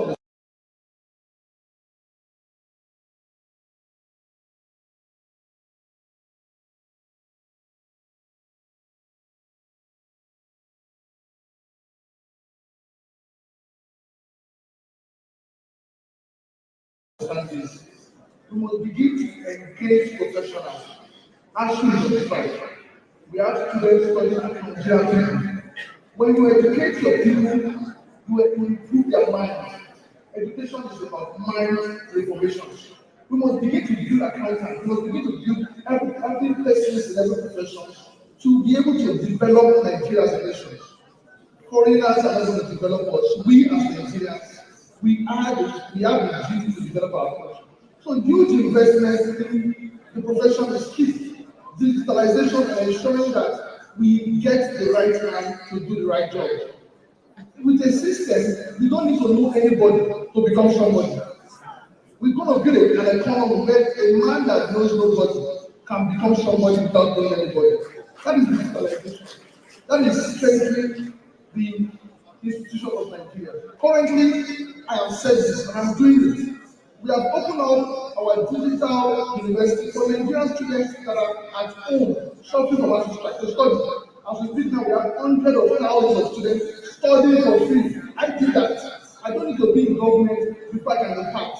We have hundreds of thousands of students studying in online in all over Nigeria. I'm committed to this cause. I'm not in this race to be famous. I'm in this race because I know I have what it takes to solve the lingering problem of Nigeria, from power to security to education in every facet. Thank you so much for inviting me. God bless you. First, as I thank ICAN for inviting me, I want to truly thank for gathering together. As you gather together to talk to yourself, you actually causing yourself to sit down, to examine issues, and to seek the way forward.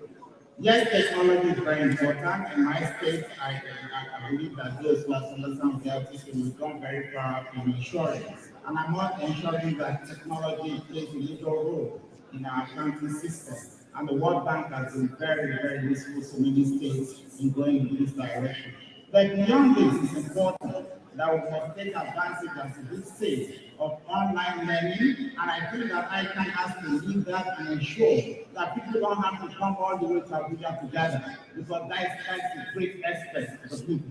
So we must work using technology to ensure that we have very regular courses for our various accountants, both in the public and the private sector, and I think that is key. And that is something that government is support in the various states. We are realizing that more of the accountants are within states and the organized private sector than even at the federal space. So that is quite important. Then going forward into where we are, we need to recreate it for Nigeria. And in creating that thing, we need to be sure that we are one people and we commit to being one people. I want to disagree with my friend. Nigeria has to be united for us to move forward. Because if a component part of the state of the nation is doing well, and another zone is not doing well, we will continue to experience these issues of insecurity going forward. We need to ensure that we create jobs and wealth for our people. And that is going to be through a private sector-led economy that's enabled by the government of the federation and government of the state. And we must work together to ensure this. In our educational sector, it's very key that we must emphasize science and entrepreneurial education going forward. We cannot continue in the pathway that we are taking at the moment. And that is a series of ICT development in our various schools. And I think that this is very key for us. And we must ensure that we continue to manage the health of our people and manage our populations in such a manner that it is constructive and productive.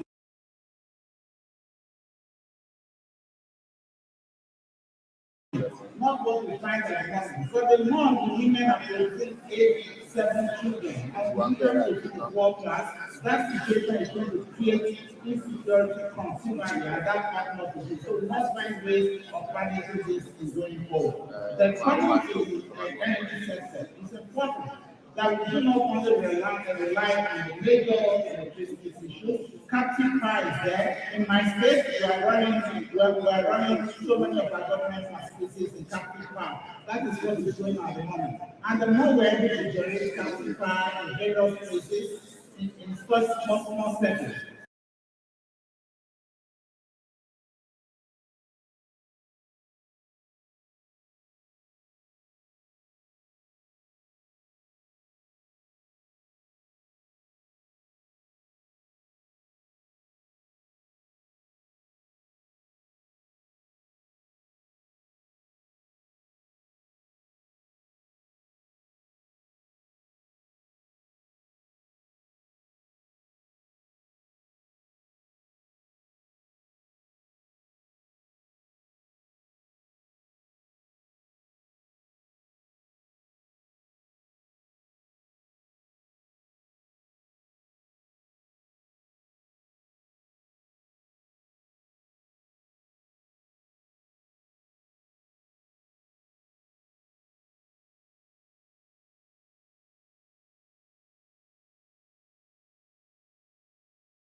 we transact business, particularly in the public and private sector.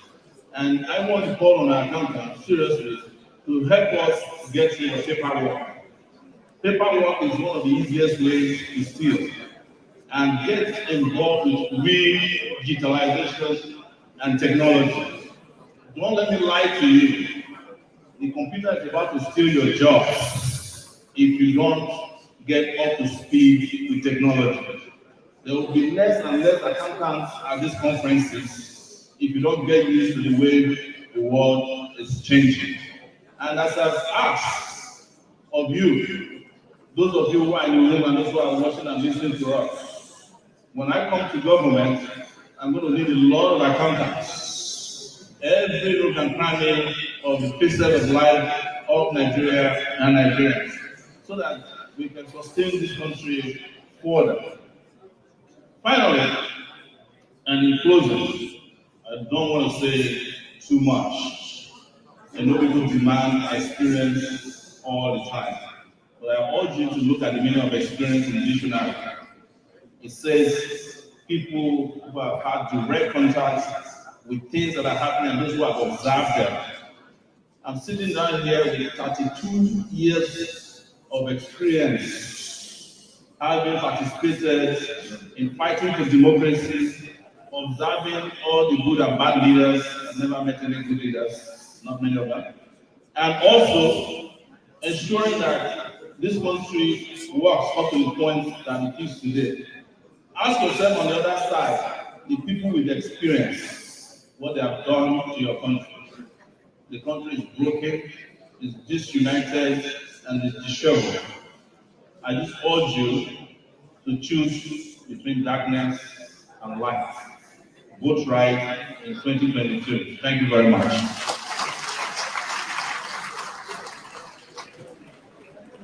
I heartily thank the ICAN for inviting me here. I've enjoyed a long day, and I wish you well. Thank you very much.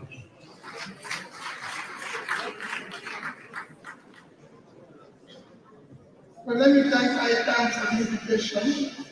I continue to urge that they continue to discuss for the interest of Nigeria.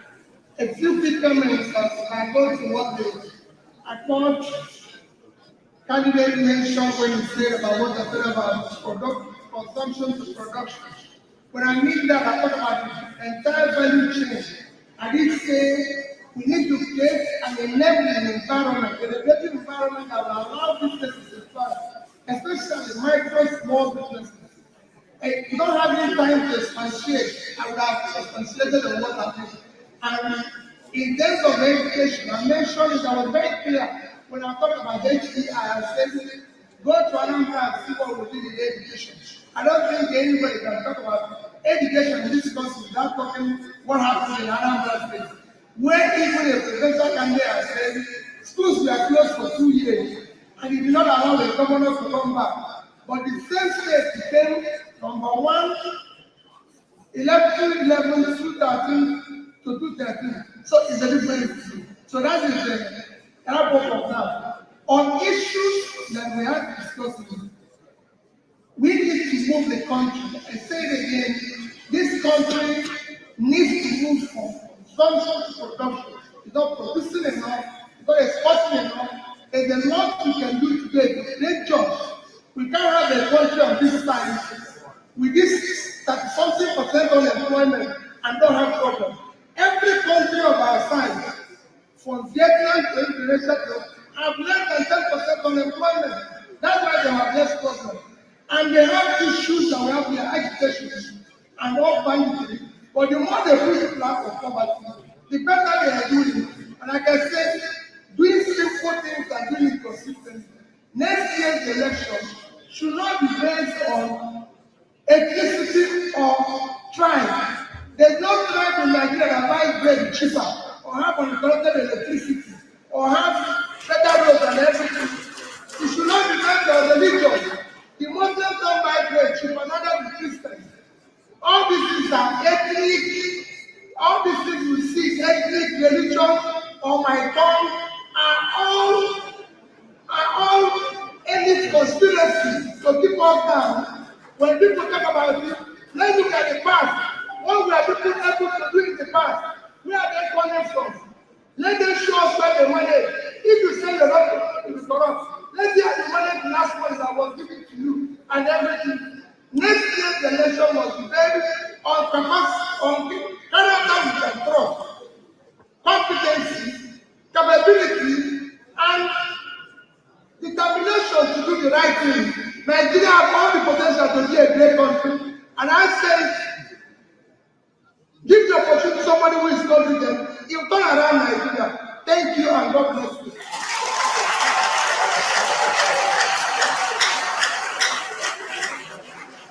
Thank you very much. On this note, we have come to the end of this session. I have to thank very much the candidates that have graced this occasion, the presidential candidate of the Accord Party, Professor Christopher Irene Numone, the presidential candidate of the African Action Congress, Mr. Omoyede Sowore, the presidential candidate of the All Progressives Grand Alliance, Professor Peter Omeadi, the presidential candidate of the Labour Party, Mr. Peter Obi, the vice presidential candidate of the New Nigerian People's Party, Bishop Isaac Dabusa, who had to leave us, and also the vice presidential candidate of the People's Democratic Party, Dr. Ifeanyi Okowa, who is currently the governor of Delta State.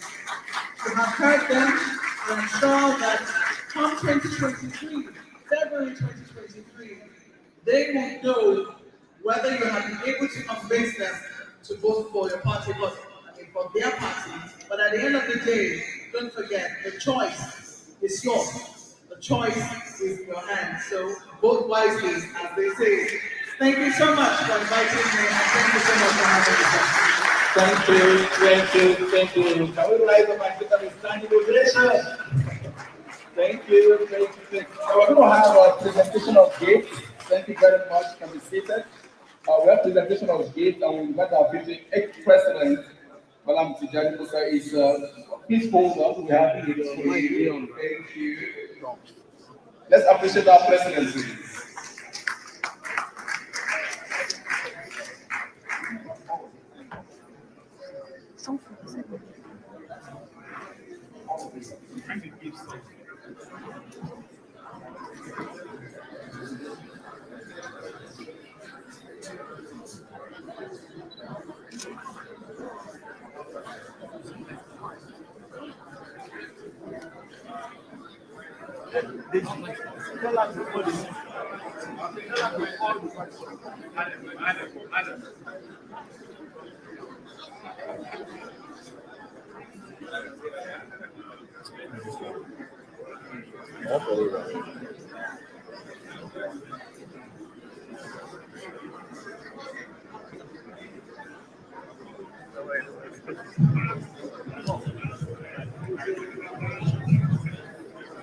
Okay.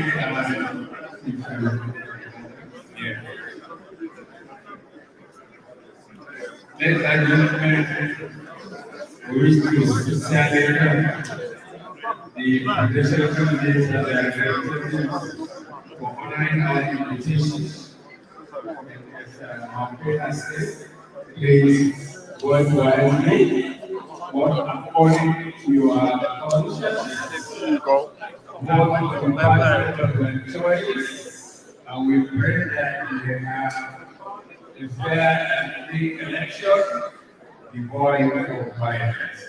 We pray that there are peace. Thank you very much, ladies and gentlemen. We are going. So definitely get to the presentation of this. I'm going to go in the same way that we started. Let's invite the presidential candidate of the All Party, Professor Christopher Irene Numone.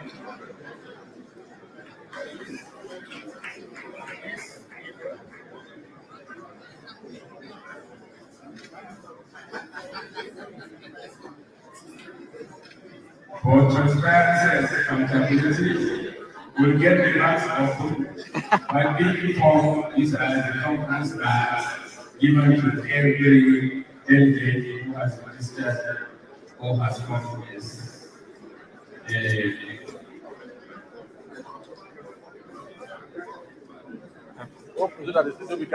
Okay, these are the conference materials we are making available to all of us.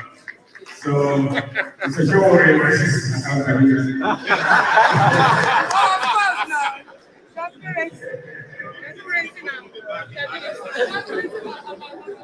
So as I hand it over the mic, I will say that it's my great privilege and honor to present this conference as to all those who agree with our invitation. Thank you.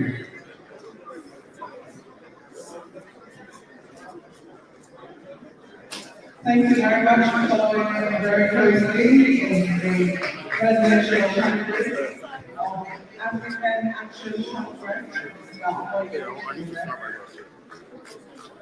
Alaja. Hello. Sorry, sir. I can carry my bag by myself.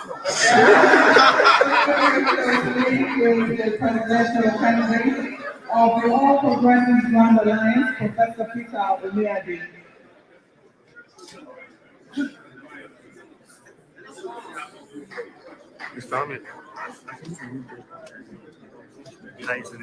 And right up next is the presidential candidate of the Labour Party, Mr. Peter Gregory Obi.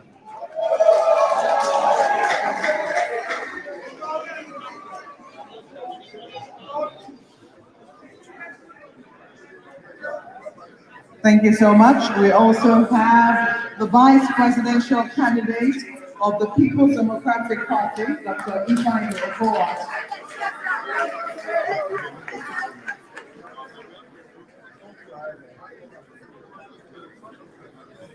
So we'll be having a group photo live with all the candidates.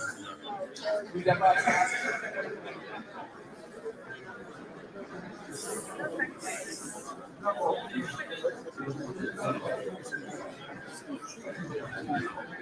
Excuse me.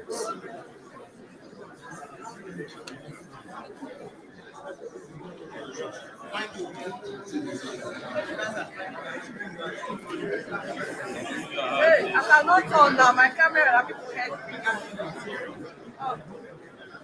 Oh, sorry, let me pass. Excuse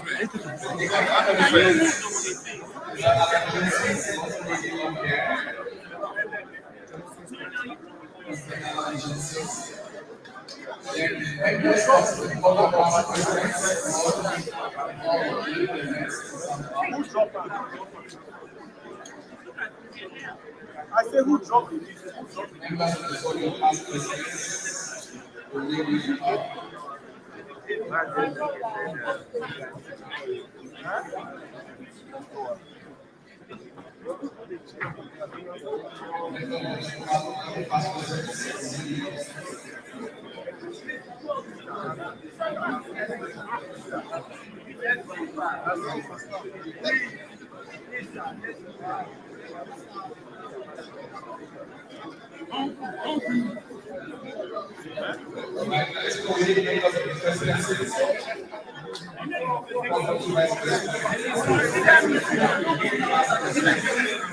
Adia.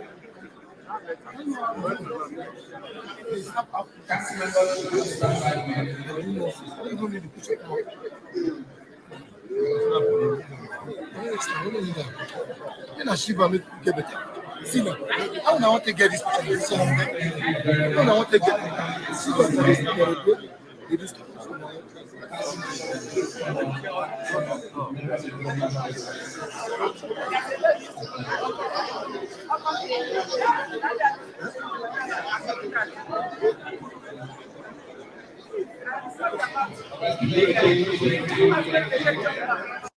That's where they use phone and camera for different things. So your hand to go up. First, if you do that, make your hand go up. And sometimes this for self, the hand go wide past normal camera lens. Normally, no, if you use this eye now, we use lens wey go pop away from you. So at the end of the day, see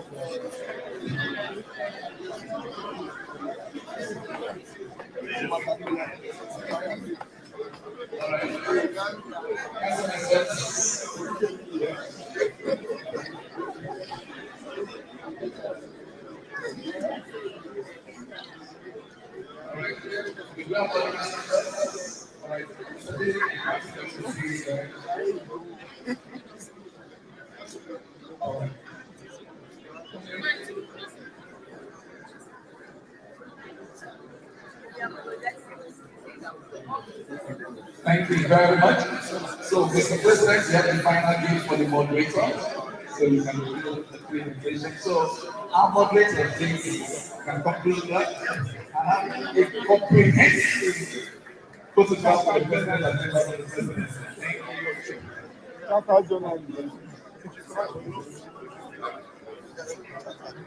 you, thank you, thank you. Yes, yes, thank you very much.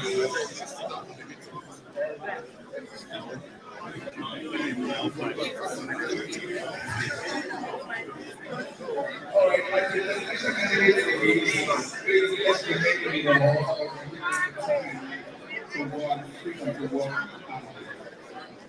And I think I received this information from the Australian team that are presently in Transcorp and they are unable to join this event. But they promise that they're going to be with us before the end of the conference. They promise they will be with us before the end of the conference. So they will get back to us and we will let you know. All right? Thank you very much. We need to be fair to every candidate. Fairness is critical. Okay? Thank you. Thank you. So the study team promised to be with us before the end of the conference. So we'll get to talk with us and the team will get back to you. Thank you. Actually, Bola and Meg Tinubu's team will get in touch with us before the end of the conference. All right, thank you. See this man, they no come out to take selfie. See funny hand. Allow me pass, let me take this selfie.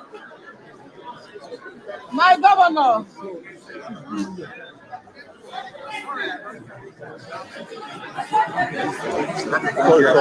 Sorry.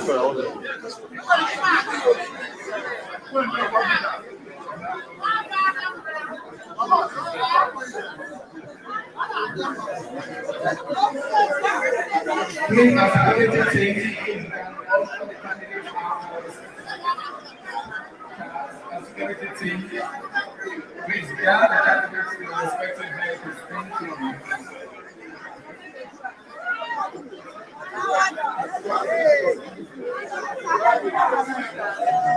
The next thing on the program is lunch. We have a lunch for the special tours. And at the end of 7 p.m., we have the Belton March here in Shelton. 7 p.m. 7 p.m. please. Thank you. All the information will be communicated as we see them. Thank you.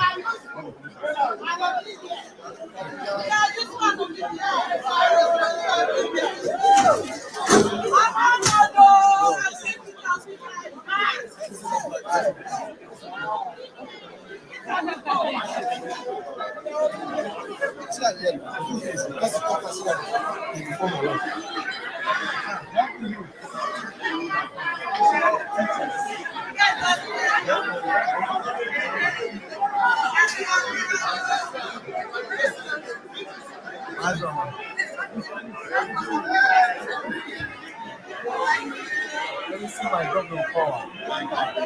Thank you so much.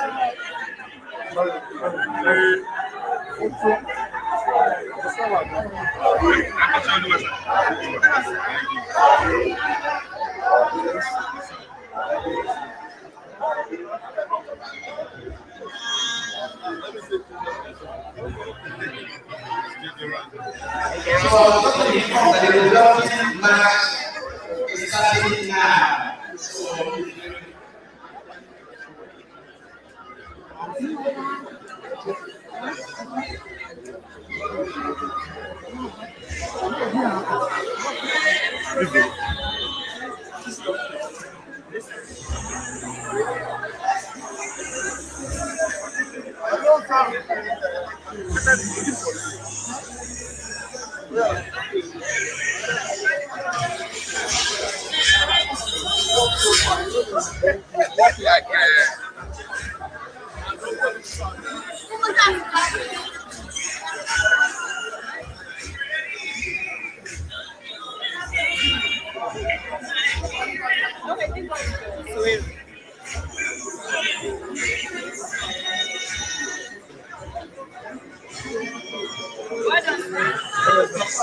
The man of the people.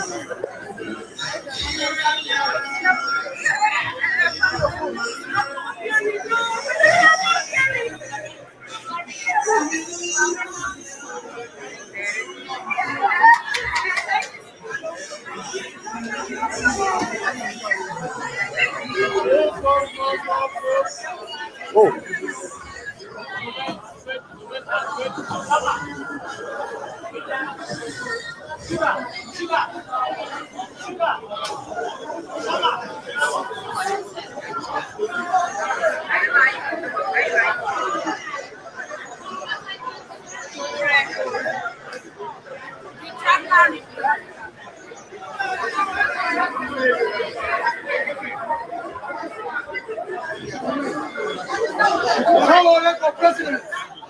Sowore for president.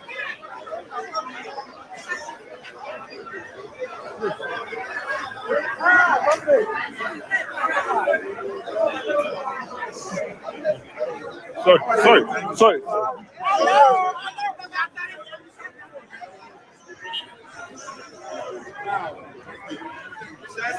Thank you.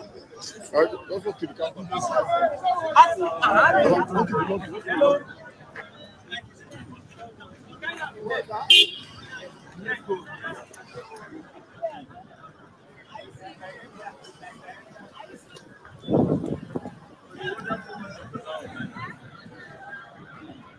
Yeah, it's all about recruiting. So it's shorter always, you know how it is. Yeah, that's it. The teacher, son.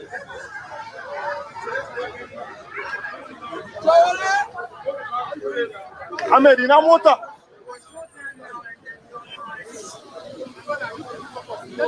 Me, I'll go out. I'll go to my house.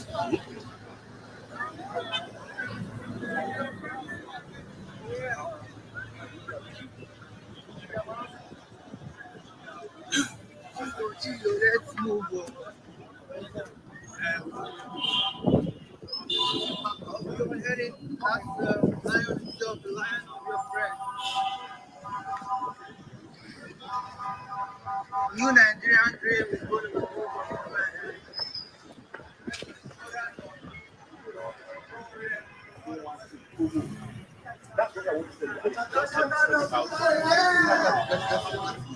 Yes, there is.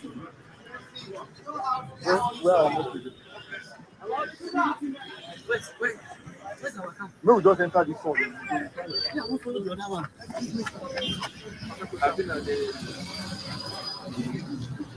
Hey.